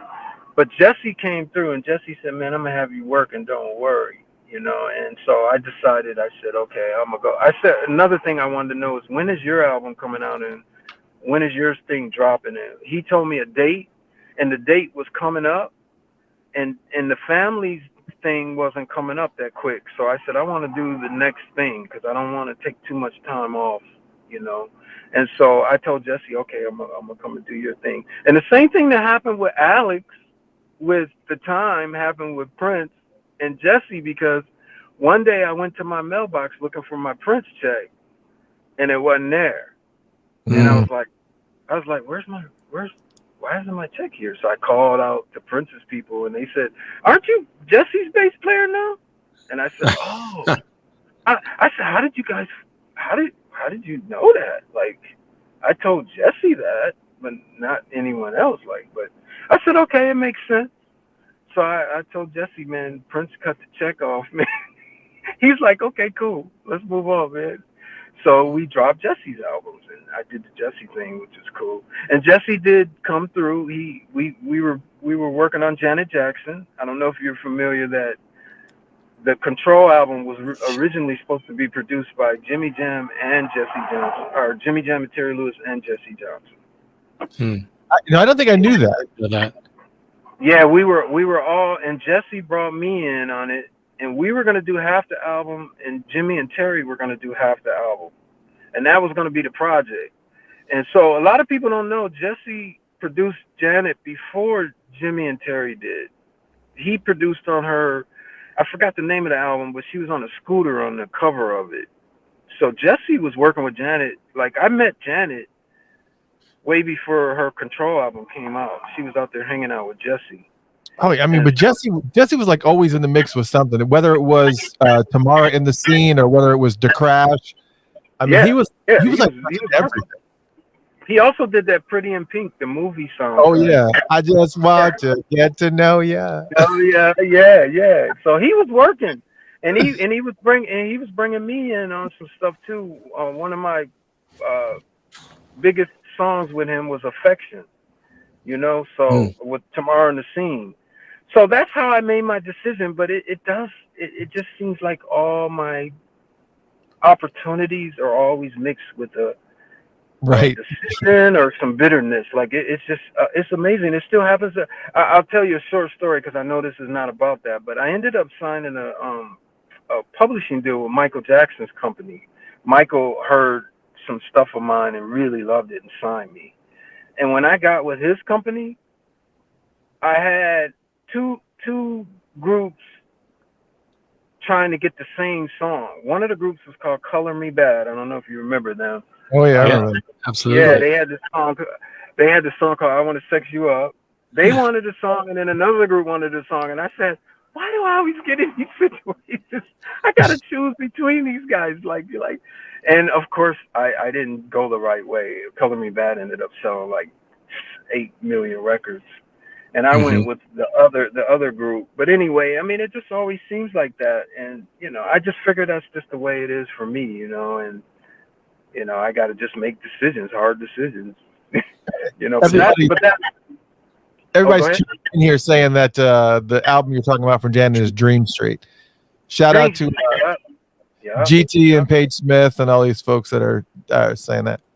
Yeah, that's the name of it. And Jesse produced songs on that album, and that was way before the Control album came out. So, but we did like 5 tunes for Janet, and 3 of them, if I'm not mistaken, were mine, like songs that I took Jesse, and he said, yeah, let's cut this on Janet. So I don't know where the songs are or what, Jesse probably has them somewhere, but and then Terry and Jimmy and Jesse, I won't get into it because I don't know what happened, but eventually we weren't on the album anymore.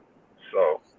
But when it first started, it was supposed to be all of us producing Janet, which was very hurtful because Janet sold like 80 million records.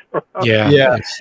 There's a bunch of stories. Yeah, there's a bunch of stories of people that felt slighted out of that project for sure. And it started as a whole different project, and then and it went to. But I remember the first time meeting Janet. She was at our warehouse. I didn't even know who she was. Like, she was just this shy girl sitting back at the soundboard. And I walked in the rehearsal, and Jesse's like, hey, man, you say hi to Janet? And I'm like, who? Janet who? Like, he's like, Janet Jackson. And he pointed over there, and I was like, that's Janet Jackson? Like, I was tripping. I was like, hey, how you doing? She's hi. She was very shy and just reserved and laid back. You think you meet Jackson, she's going to be wild. But she was younger then, but Jesse was hanging out with her a long time before the Control album came out. So, and then so then I went with Jesse, and Jesse had a couple gold records or whatever, did his thing. I love Jesse, man. That's my guy, man. He put me on and brought me in, and he was happy to have me in the time, and and I got a lot of love when I got in the time. Even Prince used to come up to me. Prince said something to me once, and I didn't know what it meant, but I took it as a compliment. He came up to me and he says, Hub, he says, man, I'm really happy to have you. He says, you play the bass lines like I played them. And I said, oh, yeah? He said, yeah. And he said, I'm really happy to have you on bass. So, okay, cool. But even that was bitter, not even from a Rocky standpoint, because I'll tell you something about the time.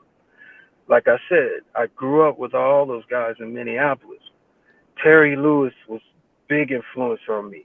I used to go see, I used to ride my bike and see Flight Time setting up their band in the park or something, and I'd sit there and wait for them to play, and I couldn't wait. And Terry Lewis was the baddest dude ever. Like, you know what I mean? Nice guy. I always knew Terry Lewis was going to be successful, man, because he was on his thing back in the day, man.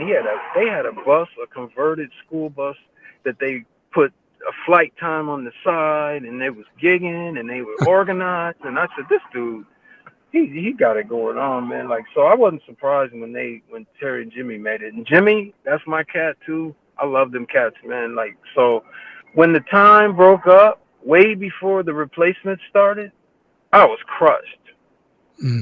As a young dude in the hood, one of my friends came to me and said, hey, did you hear? And I was like, what?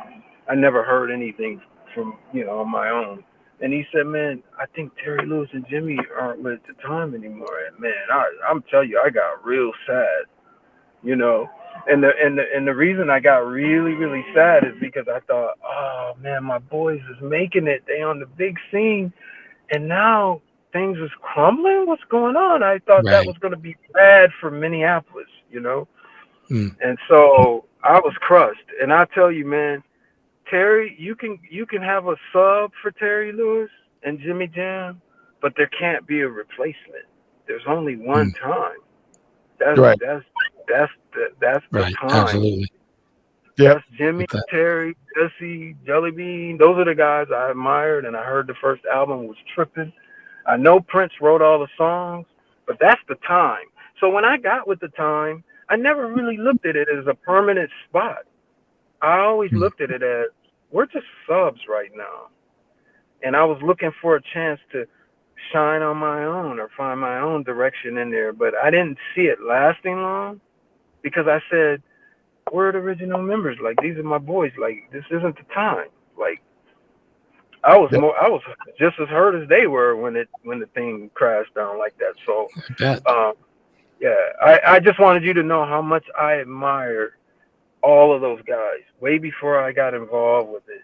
You know, it's just, you can't replace them guys. They're just cold-blooded cats, man. Like, when I was younger, they were just as cold. Their musicianship was just Prince, Jimmy, Terry, Jellybean, Monte Moir. I remember all of them going to see them as a young boy, running around the hood, trying to figure out where they were going to play. And it just, you can't replace them, man. Like, you know, you can sub for them, you can't replace them, man. That's the bottom line. So, yeah. So what are you doing now? What are you? I mean, now this, obviously we're celebrating the 40th anniversary of Ice Cream Castle tonight. July 9th, 1984 is when that album was released. I can't wrap my head back those 40 years. I'll tell you one thing I'm doing right now. I'm getting older. Wow, 40. Yeah, I know. I don't know how old you are, but I'm 56, and so we're like, are you? Yeah, so it's like it's just amazing that it's just I can't wrap my head around how.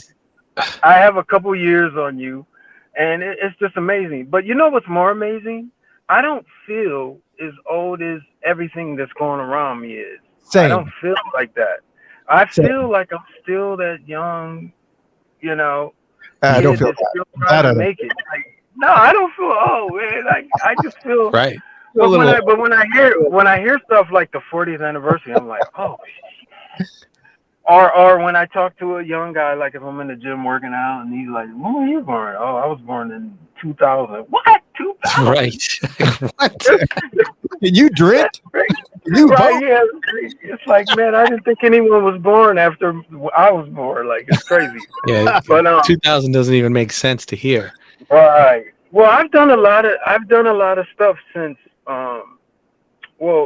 When I left Jesse, I ended up, believe it or not, I got back with Alexander O'Neal for a minute. I did a gig in San Francisco with the AIDS benefit. We did it with Natalie Cole, a girl named Brenda K. Starr, who had a background singer that everybody was tripping on. Everybody was like, who's that background singer? It ended up being Mariah Carey. But back in them days, I did a gig with Alex, but then I didn't stay with him that long. I left Alex, and then I ended up, a friend of mine started a college. A friend of mine and Paul Peterson, we both ended up working at this college. We taught for a while. Paul may have stayed there a little longer than me, but I think I taught for like four years at this college in Minneapolis called IPR Institute. Institute of Recording and Production. And so I taught there. I did a tour in Japan. I was over in Japan 2000, and this was a while ago, but I toured Japan, and I toured Japan with John Blackwell, Mike Scott, wow, and Tony Royster, and I think it was just us, just us over there from here, and everyone else was Japanese. So we went over there and we toured for a while, and then when I got back from that tour,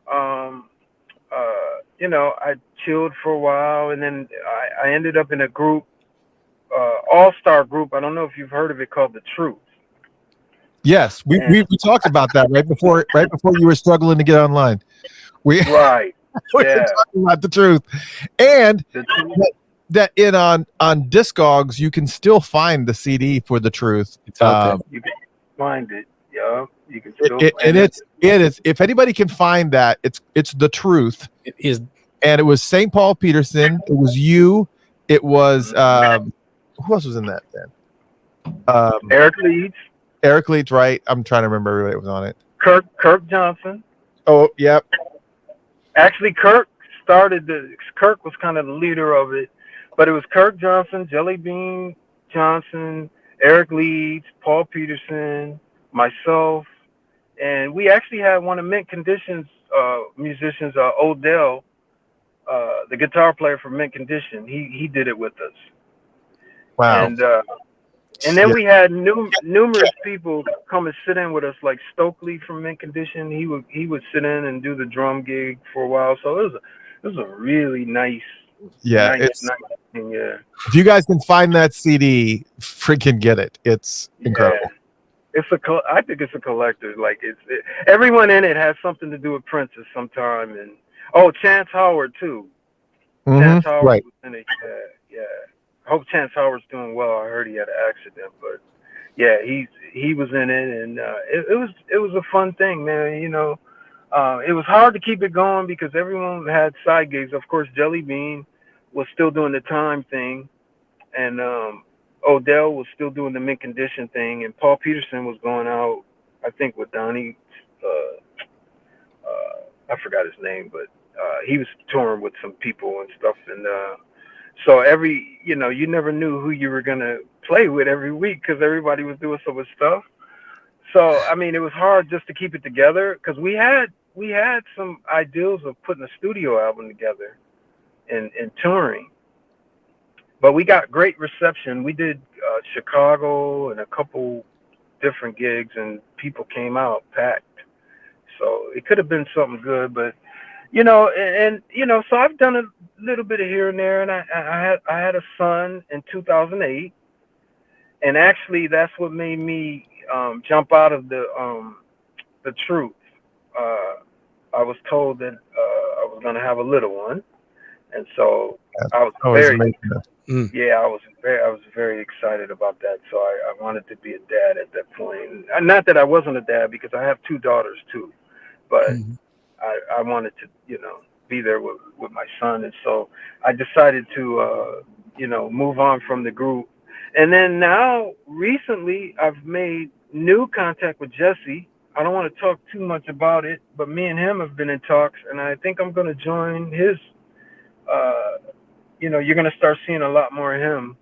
Well, and there's been talk about a new album now for years, and now that I've kind of seen him come out and actually start doing shows over in LA again, I was like, is he trying any of this stuff out? I never heard anybody say, "Oh, he's got some new material that he tried out." I didn't hear anybody say that. But without saying too much, he got some funky stuff. So. Oh, I know he did. Absolutely. I was a hardcore Jesse fan. Yeah. Really? Oh my God! I had from Jesse Johnson's review. I was obsessed with Jesse Johnson's review. I have to find the pink suit. I actually had an opportunity to meet him. Oh my gosh, I do actually have it. I'm gonna share this picture. Hold on a second. This is how obsessed I was with Jesse Johnson. I got an opportunity to meet him in Atlanta, and I showed him this picture of me from the 80s wearing a pink suit. Whoa, look at that. That's crazy. You look like you should have been on the album, man. Like that's crazy. I know. I was obsessed with all things Prince back in this day. And I showed this to Jesse. I said, Jesse, I wore this because of you. And he goes, "Don't blame that shit on me." He's like, don't. Yeah, I was funny, obsessed. man. I was so obsessed with all things Jesse Johnson, and I have Man. every single one of Jesse's albums, every single single that he ever did, the dance mix. I have like, I mean, my vinyl collection of Jesse is just massive. It was just crazy. Man, Jesse is a bad dude, man. Like, God. it's no joke, man. I think he scared Prince a little bit when he was. Oh yeah, Yeah. for So sure. he is no joke, man. I'll tell you something about the Pink. A story. It's really funny. So when we were doing the Jesse tour, we were playing, with a lot of people. Like, we toured extensively with New Edition. So I knew Bobby Brown and Bobby, Ronnie, Mickey, Mike, or whatever their names are. Like, we hung out with them. Like, we toured all over with them. But we also toured with Patti LaBelle, Frankie Beverly and Mays, Tina Marie. But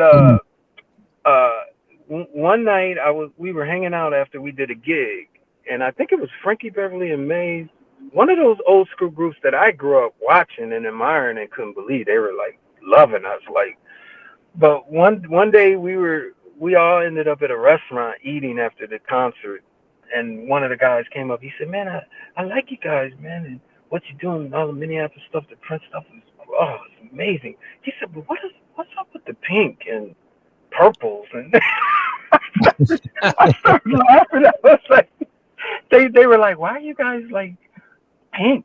What's up with it?" Because all of our gear was pink, all of our amps. It was the pinkest stage. I don't know if you've seen us in concert, but everything was pink. Jesse made everything pink.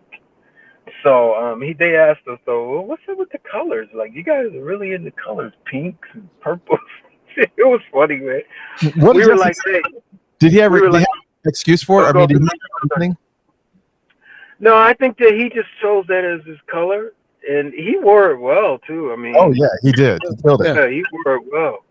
I honestly think the first time he in purple on that Ice Cream Castle album, or not purple, but pink on the Ice Cream Castle album.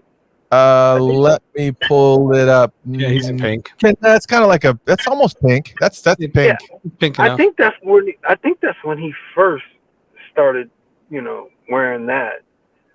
And he's fly right there, man. I like that. Yeah, man, he could wear it. I think I look crazy in pink. I had a white suit, but I had a pink shirt. I do too. Right? Like, I'm not going all pink. Yeah, I mean, there's like some bands, like when Maserati, when he was doing it with Maserati, or not Jesse, but I'm talking about when Maserati was trying to do the effeminate thing and the pearls. It was just too much. It was like it was too much. Yeah, it was too much. I honestly thought that too, and I know all those guys, the Maserati guys. Them is all my guys too, man. Yeah, I thought it was just a little bit over. I was like, yeah, it's a little bit overboard. I mean, we were still masculine, but of course we were right. But yeah, they were a little bit like, I was like, what's going on? Now I'll tell you something about them. They used to gig around Minneapolis. They grew up with us too. They know everybody, and they weren't that. They changed into that on that album. Yeah. Because I like their look. They kind of like were a black Motley Crue kind of, but not so made up. But I think they were trying to just go overboard with that once they came out with their album. I felt the same way. I was like, why are they wearing so much? Like, it's too much. They doing too much, man. But them is my boys, man. Terry and I know all these cats, man. Yeah. So, but yeah, I mean, when I look back at what we used to do too, I just go, wow, like we were wearing makeup and earrings, and it's just a crazy thing we were doing. But Prince wore it well too. Prince was like, I'll tell you a story about Prince one time, man. We were in LA and Prince invited us to the studio, Sunset Sound. And when we got there, he was working on When Doves Cry. Blew us away. He turned the thing on, turned up the volume, and like, wow, like, just blew us away. But anyway, after the session was done, Prince had drove his motorcycle up there, rode his motorcycle up there, and so he's like, who's driving? And we said, Mark Cardenas is driving. Mark had borrowed his brother's van from LA when we got out here.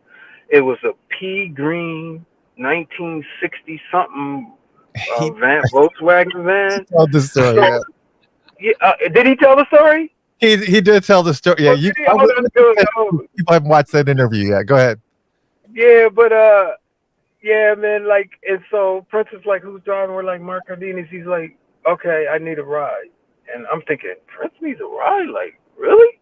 Like, but anyway, I remember, I think it was me or we all did it, but we said, man, I don't know, you may not want to get in this car. Like, it's a pea green Volkswagen 1960.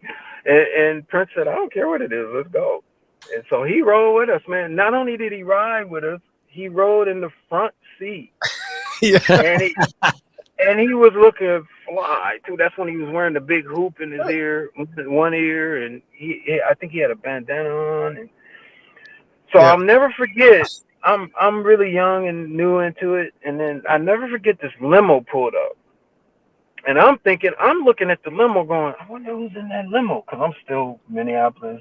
You know, I haven't gotten too big-headed yet. So I'm looking at the limo going, I wonder who's in that limo. Oh, man, I wonder what star it is, you know. Like, next thing I know, all these girls out of nowhere, just out of every window, every opening in the limo, that's Prince! Oh, my God, they're freaking out. And I'm like, how do they know that's him? How do they know that's not like someone that looks like Prince? Or they just knew it was him, and they start screaming. And it was my first time being with Prince and seeing fans react like that. And his reaction was really deep to me because he barely recognized it and just kept looking forward, didn't smile. He just wasn't interested. I was like, wow, this dude is used to being this kind of star. Like, but I'll never forget that. Them girls were screaming, that's Prince! Oh my God, that's Prince in the front seat. Like, it was funny. I wish we could have got that on film, all of us in this Volkswagen Bug van. That's what he said. He said you guys are driving. Hilarious. I think he remembered it being in L.A. I think is where we were in L.A. Yeah, we were in L.A. He didn't share the part about the girls. He just said the Prince looked like a pirate. That's all he said.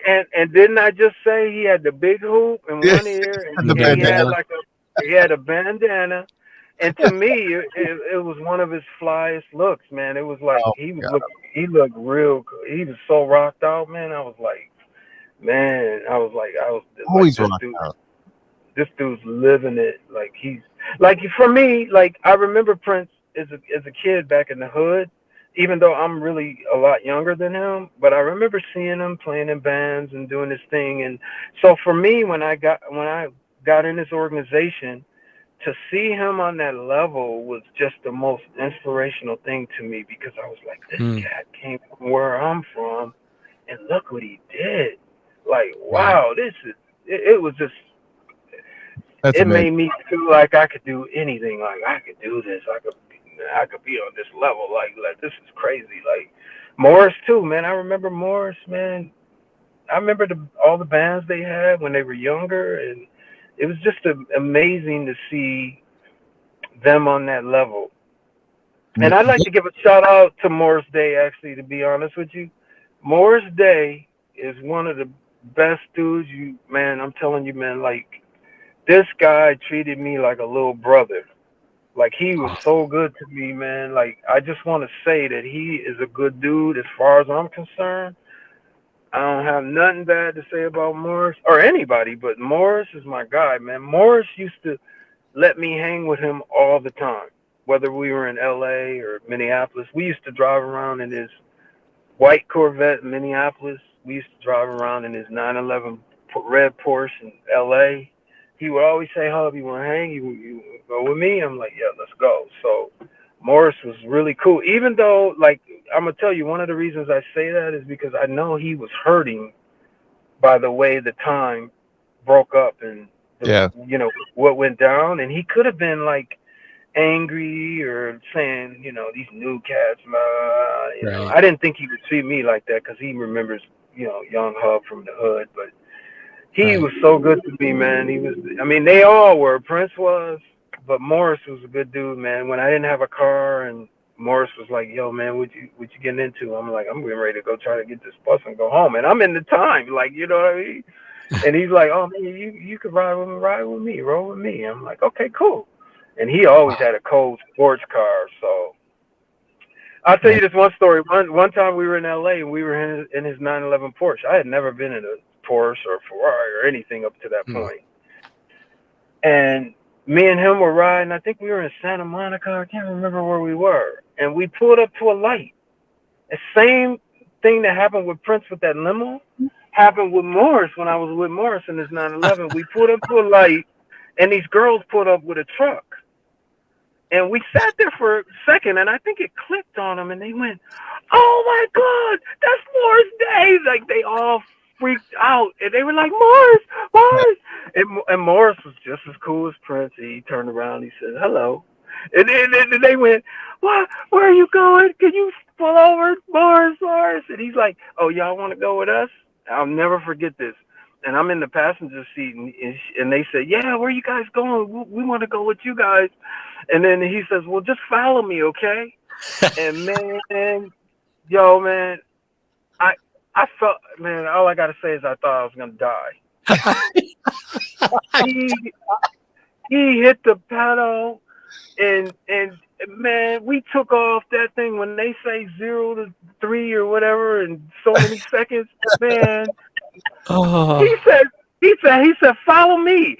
Boom! And I was in the passenger seat like, "Oh my God, Morris, you gonna kill me, man? What you doing?" and we were up at the next light, and the girls were still at the light. They were talking to us, and I looked behind, and I said, "Morris, they're way back there." He said, "That's how it's supposed to be. Let's go." I said, I was rolling, man. I said, "Oh my God." Man, I thought I was gonna die. That's the first time I was in a Porsche going that fast. I was like, "Oh my God!" And Morris can drive too, because when we got up to the other light, we were behind a car, and he downshifted, and that thing said, "Ooh," and I said, "Oh, where'd you learn how to drive like that, man? That's crazy." Yeah, man, that was a fun time, man. Morris was a good dude, though, man. Well, I gotta give you need to tell him to props. come on the show. I've been trying to get Morris and Jesse on the show now. We'd love to have them for real. Like a bit. I know. Hey, I tell everybody, if you can get Morris and Jesse, then you got, everybody else is gonna fall in line. Yeah. Well, Jesse's very, very particular about when he does interviews. So I understand that vibe with him. So, but yeah, he's super calculated. I mean, I am like Yeah. a hardcore, but that's the thing though, is that I am there's two things that I've already said publicly about Morris and Jesse, is that I am like hardcore fans of them both. And if Morris ever came on the show, most of the show would not be about the time. I mean, obviously that is part of his history, but he has such an incredible background in acting and everything that happened in his life. And I want to talk about in his solo albums, and I want to talk about Morris. That I want to talk about. I don't. And it seems like every single interview that he appears on, it's always about the time. It's the same thing. It's the same question. I'm like, people, come on.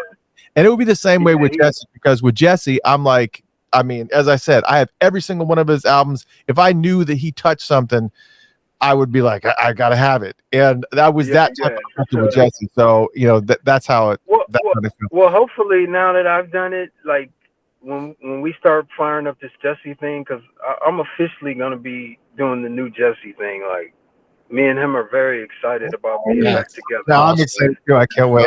I gotta know what it is. Yeah. So I can't wait.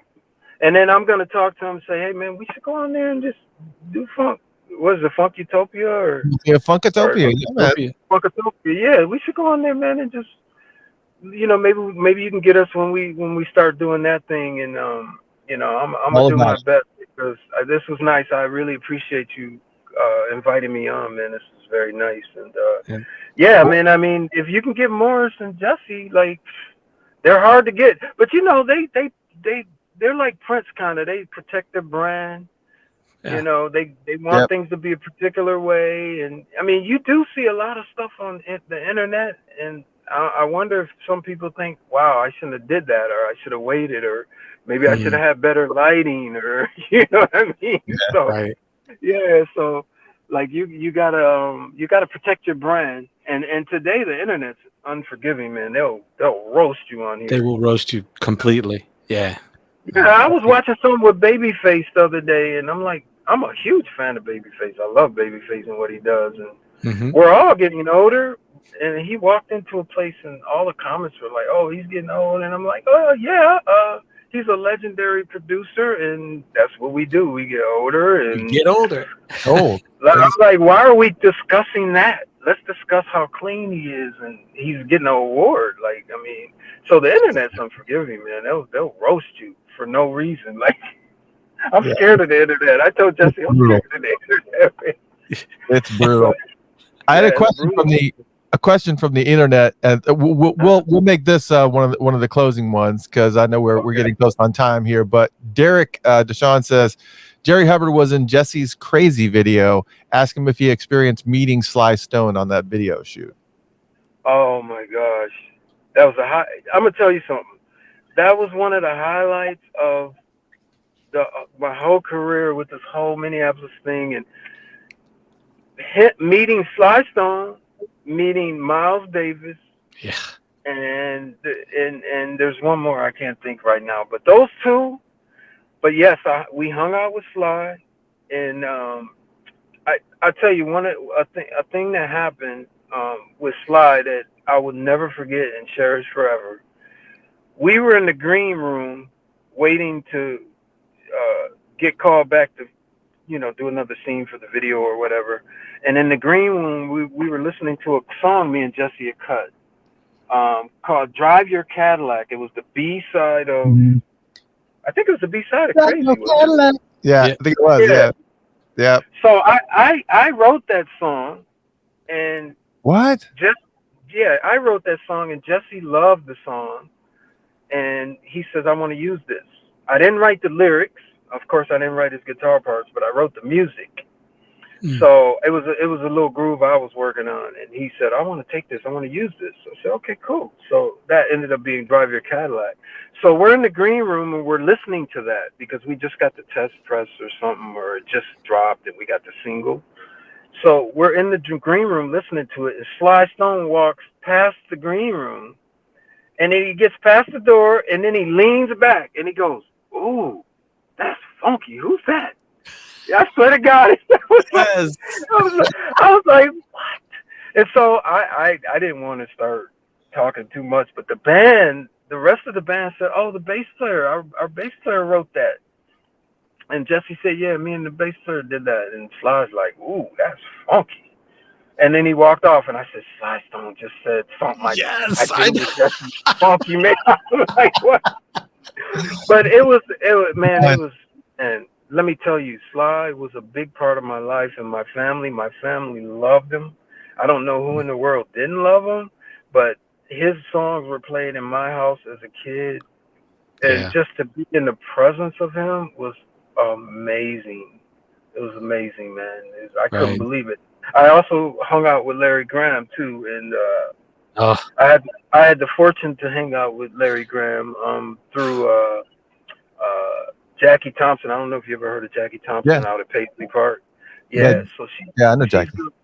She's good friends with Larry Graham, and she introduced me to Larry and Tina, and Larry's a good dude too. And like I said, when I was a kid, I used to stare at Larry Graham Central Station's albums, and me too. Just go, wow, Larry is like he's legend. Like, and I couldn't believe I got a chance to play his bass and his rig out at Paisley too. Oh God. And it was like butter. It was like, man, how can I just have this? Like, his bass was so easy to play, and it was just beautiful, man. But Larry's a good dude too. So to be around those legends, like, and it all happened because of Jesse and Prince, and just putting me in that space. And I met Miles Davis at Paisley Park. I was out at Paisley. New Year's Eve. No, I don't even. I think I was just out at Paisley, just hanging, or when. I can't remember when. No. You know what it was? It was when Prince was doing the Love Sexy. He was doing the shows in Minneapolis, but after the shows, he was doing after parties at Paisley. And Miles Davis was walking around out there, and I was out there at the after party.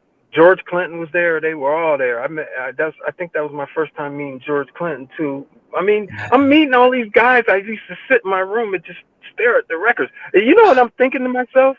Prince is doing the same thing, but only on his level. These guys are admiring Prince. I said, wow, he must be in heaven. You got Stevie Wonder, Miles Davis, George Clinton. These guys are all saying Prince is the deal. And I'm like, Prince used to look at all their records and listen to this shit all day. Like, right? Exactly. It's amazing, man. Like, man.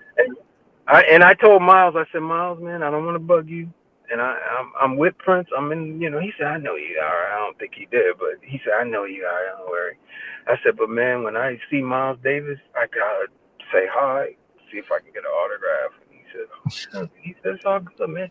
He started talking to me. I didn't really know what he was saying, but it was just good to talk to him, man, So, I mean, and all that happened through Prince, man, Prince treated me great, too. Prince never said anything negative to me about anything. It was always positive. It was always to tell me, keep working, keep going. And I'll tell you one story before I let you go, Avi. I know you got to get off. We were in LA and we were shooting the Ice Cream Castle video, and it was my first time in the LA heat in the valley, because where we shot it was in the valley. Brutal. I'm used to Minnesota heat where it's sweaty and humid, that right. Midwest. Yeah. So we're up in the valley. It's hot. If you look at the Ice Cream Castle album, you can kind of see in my face. I kind of got that look like I'm not happy. Like, so I'm walking around up there and I'm going, this heat is brutal. It's like sitting in the oven. I had never felt that kind of heat, And so I remember Prince coming up to me. He said, Hub, you all right, man? I said, I'm good, man. I said, but this heat. He said, oh yeah, you ain't used to this, huh? Minnesota's heat is different. I said, yeah, it's different. He said, man, well, if you're really hot and you want to cool down, why don't you go sit in my limo? And I was like, really? He said, yeah, man, it's always running and it's always cool. I said, oh, man, that's so cool. I said, I'm going to go sit in there. So I went to his limo and I sat in there, man. I did not want to leave. I'll never forget. They had to come and get me. Right. I got in that mug. I said, man, there's a TV. There's cold drinks. The chair was like a couch. I said, oh, man, Prince is, man, he's doing things big up in there. I'm sitting in that thing like this. The driver's just sitting up front waiting for Prince whenever he wants to go or whatever he wants to do. Mm-hmm. And they had to come. Limo, 1984? Wow. What'd you say? The TV in the limo in 1984. That's man. He had a TV in that joint. It was like an entertainment. Like I was like, you could live in here, I think, man. But so they knocked on the door. And they said, Jerry, come on, man, we need you. What are you doing? I said, all right, I'm coming right now. And I sat there for like another minute, and then I got out, and the heat hit me, and I went, oh, this is brutal. But I mean, we shot that video, the Ice Cream Castle video. We shot it all day, all the way through the night. So it was a long video shoot. Plus, we combined the record, the album cover with the video. So we did all that in one day. And it was, man, that heat was, man, I can't even, I feel it now because I'm out here now, and I go up there now and I go, I remember this. Like flashback. Yeah, you can get 110 or easy up there, man. It's just really, really hot. But yeah, Prince, that's the type of stuff Prince would do for me, man. He would just, go sit in my limo, man. If you want to cool down, that type of thing. And I remember whenever we were done rehearsing, I was young and just hungry. Everyone else was kind of jaded. So when Prince said rehearsal's over, cats was like gone, because they knew Prince. Like if you stay too long with Prince, he'll have you here till tomorrow. But I would hang and I would go, like I would always just linger around and Prince would go, oh, you want to hang, man? So I had a lot of opportunities to hang with Prince one-on-one, and it was just great, man. Like, I remember one time he let me hang, and he was waiting for the Revolution to come and rehearse, and he played piano for like an hour with me just sitting there by myself. Wow. Mm. And I'm listening to him, and I'm thinking, this stuff he's playing is amazing. Like, so I'll never forget. I tried to start talking to him. I was like, Prince, what's that? What's that chord you just played? He would not say a word to me, and I was amazed. I said, I think he's in some kind of trance or something. Like, you know, I'm trying to talk to him, and one time he turned his head and looked at me, and he didn't say a word to me, and then turned back around and then started looking at the keys again. And then I finally realized. I said, "Oh no, you can't talk to him right now. Just shut up and listen. Just listen." And he played for about an hour, man, while I sat there, and I was blown out of the water because he did things on that piano that I didn't know he could do. I knew he was a bad dude, but some of that stuff was classical and jazz, and I didn't know he went that deep with that. So I was shocked. Yeah. And then I think Mark came in or something, and then the band started flowing in, and then he kind of snapped out of it. But when he was into that piano, there was no talking to him at all, man. He loved his music and loved just he went into a trance with music, man. Like, he was just downloading. Yeah, I mean, he was just, oh my God, like everything was music. Like, man, it was a beautiful thing, man. I love to see my boys from Minneapolis. Like I said, I grew up with all of them. I was the young dude riding my bike around the hood, trying to figure out where they were playing, or they used to play talent shows at our schools and at the community centers. And just for the record, my first introduction to Prince was 1978, right before his album came out. So I think he probably was 18, maybe somewhere around there, 18, 19 or something. Right. And you know who introduced me to him? Sonny T. Now Sonny T was a friend of my pops. So Sonny was always over at my house. Sonny T, he was like, man, Sonny T was cool. Like, him and my dad would go jam and talk music shop all day and night. So one day we were up at this park called North Commons that everybody went to in Minneapolis, and Sonny was there. I went up there one day, and I had to be about 13, maybe, I don't know, somewhere around there. And I said, Sonny, hey, what's going on, man? And Sonny always goes, what's up, Little Hub? They called me Little Hub because my dad was Big Hub. What's up, Little Hub? I said, hey, man, what's going on? And then out of the blue, he says, hey, man, do you know Prince? And I said, no, I don't think I've ever formally met him. Of course, I've seen him in his bands and playing and stuff. And the next thing I know, Sonny T goes, Prince. And Prince came over. I was like, and at this time, Prince wasn't Prince yet. So he was just a cat in the hood. So he hadn't had a first record or anything out.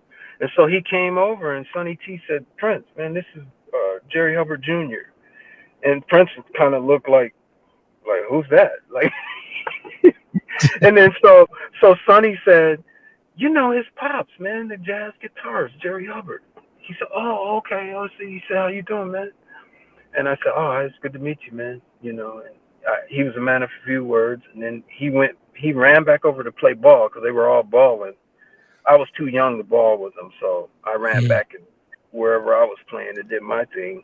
But before I left, Sonny told me, he said, oh, Jerry. I said, yeah. He said, Prince is working on an album right now. He's about to drop. I said, really?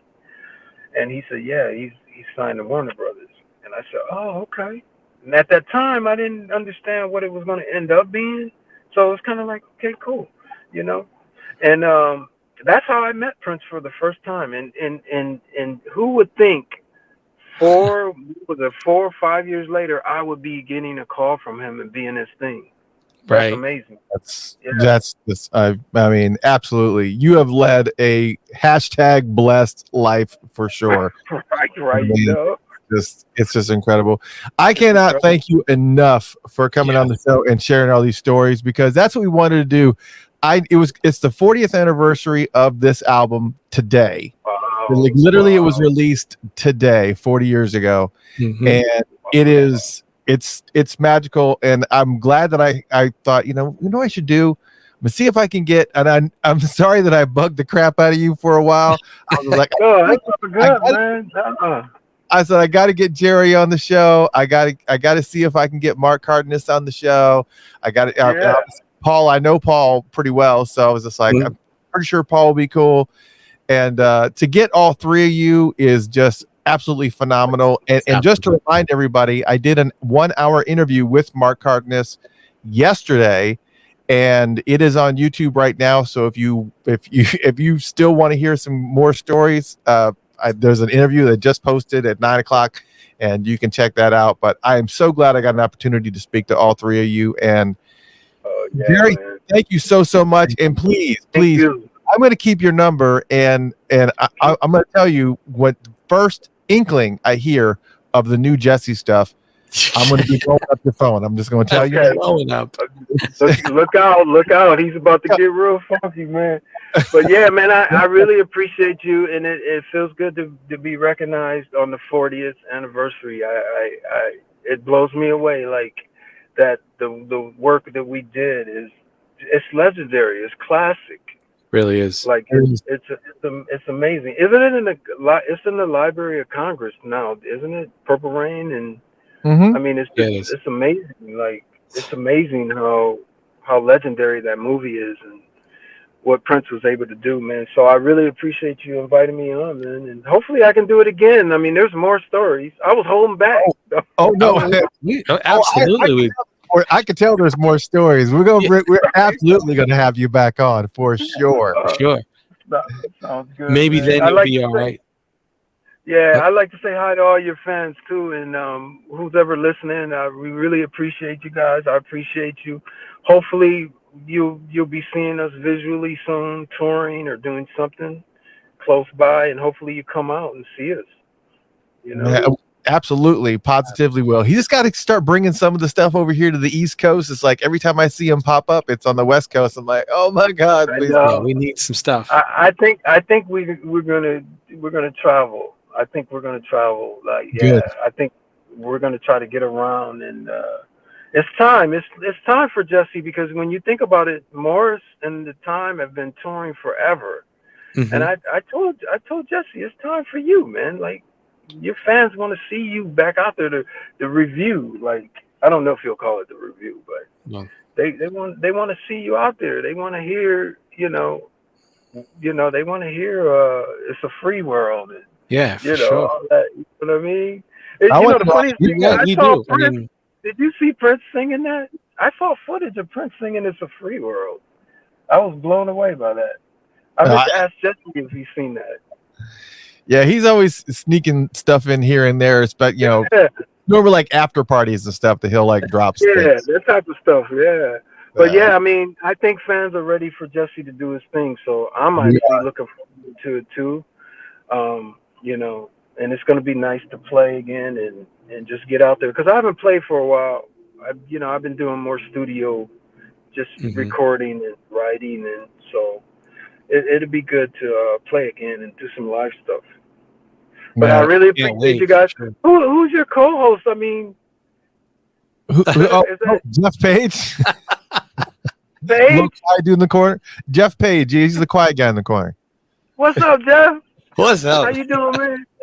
I'm like, I was waiting for him to hit me with a question, man. That's cool though, man. It's good to meet you, man. Are you a musician? I am. Are you? Yeah, you look like you play something. Like, what do you play? I play a lot of instruments, but my main is the guitar. Oh, okay, cool, man. I play pretty much anything. All right, man. Well, hopefully we come on the East Coast and I get to meet you guys in person. That'd be great. That'd be fantastic. That'd be awesome. Yeah. Jerry, thank you so much for hanging out with us, man. And I hope to get you back on the show, even by yourself, to share more stories, or with Jesse. Either way, we don't care. We want you to come back. And thank you so much for hanging out tonight, man. All right. Thank you too, man. Have a great night. All right, everybody. A warm round of applause for Jerry Hubbard. Oh my word. Yeah, look at all this. Thank you. you. And if you guys missed any part of this, it will be on Spotify and iHeartRadio tomorrow, so you guys can listen to this. And of course, as soon as the video is over, you can rewatch it all over again if you want to. Jerry, thank you so much, brother. Thank you. Yep. Thank you. Have a good night. Bye-bye. Have a good night. Oh my word, guys! Listen, it's our man. What a long night. This has been fantastic. We packed a lot into a night. You know, this is what happens when we pack a lot in. Yeah. And again, you get those unexpected exclusive gold nuggets. I mean, there was a lot. Jerry had a lot of nuggets. Oh my gosh, there's a lot of stuff a lot of stories I hadn't heard at all, like ever. Amazing. But man, we've been here a while, so we're going to go ahead and call it, and we will see you on Tuesday for the free for all. Thank you so much for tuning in, and don't forget to support Funkatopia. Please visit patreon.com/Funkatopia. That's patreon.com/Funkatopia. Because as you know, we have an ASCAP licensed radio station that is online. There's an app that actually has the shows that we do. You can actually listen to them on our own app. We have an app called Uptown Radio. It's called Funked Up, but we have 2 radio stations that are on there too. They're ASCAP licensed. So between all the gear and everything that we need to do and the shows and the apps and everything else, we need your support. So patreon.com/Funkatopia. There's also some really cool files and stuff up there. And there's some files that are going to be uploaded here this week too. And if you can only do one-time donations, that's cool. We got Venmo and Cash App, both Funkatopia, Funkatopia. So again, thank you so much for hanging out and supporting us. And man. Oh, thank you, Lisa. Lisa says Funkatopia gets the best interviews. It's a lot of work. It is a lot of work. It's a lot of work. So all that being said, thank you guys so much for tuning in. We will see you on Tuesday for an actual free-for-all that will probably become something else entirely. But for right now, it's a free-for-all. See you Tuesday. We'll talk to you later. Goodbye.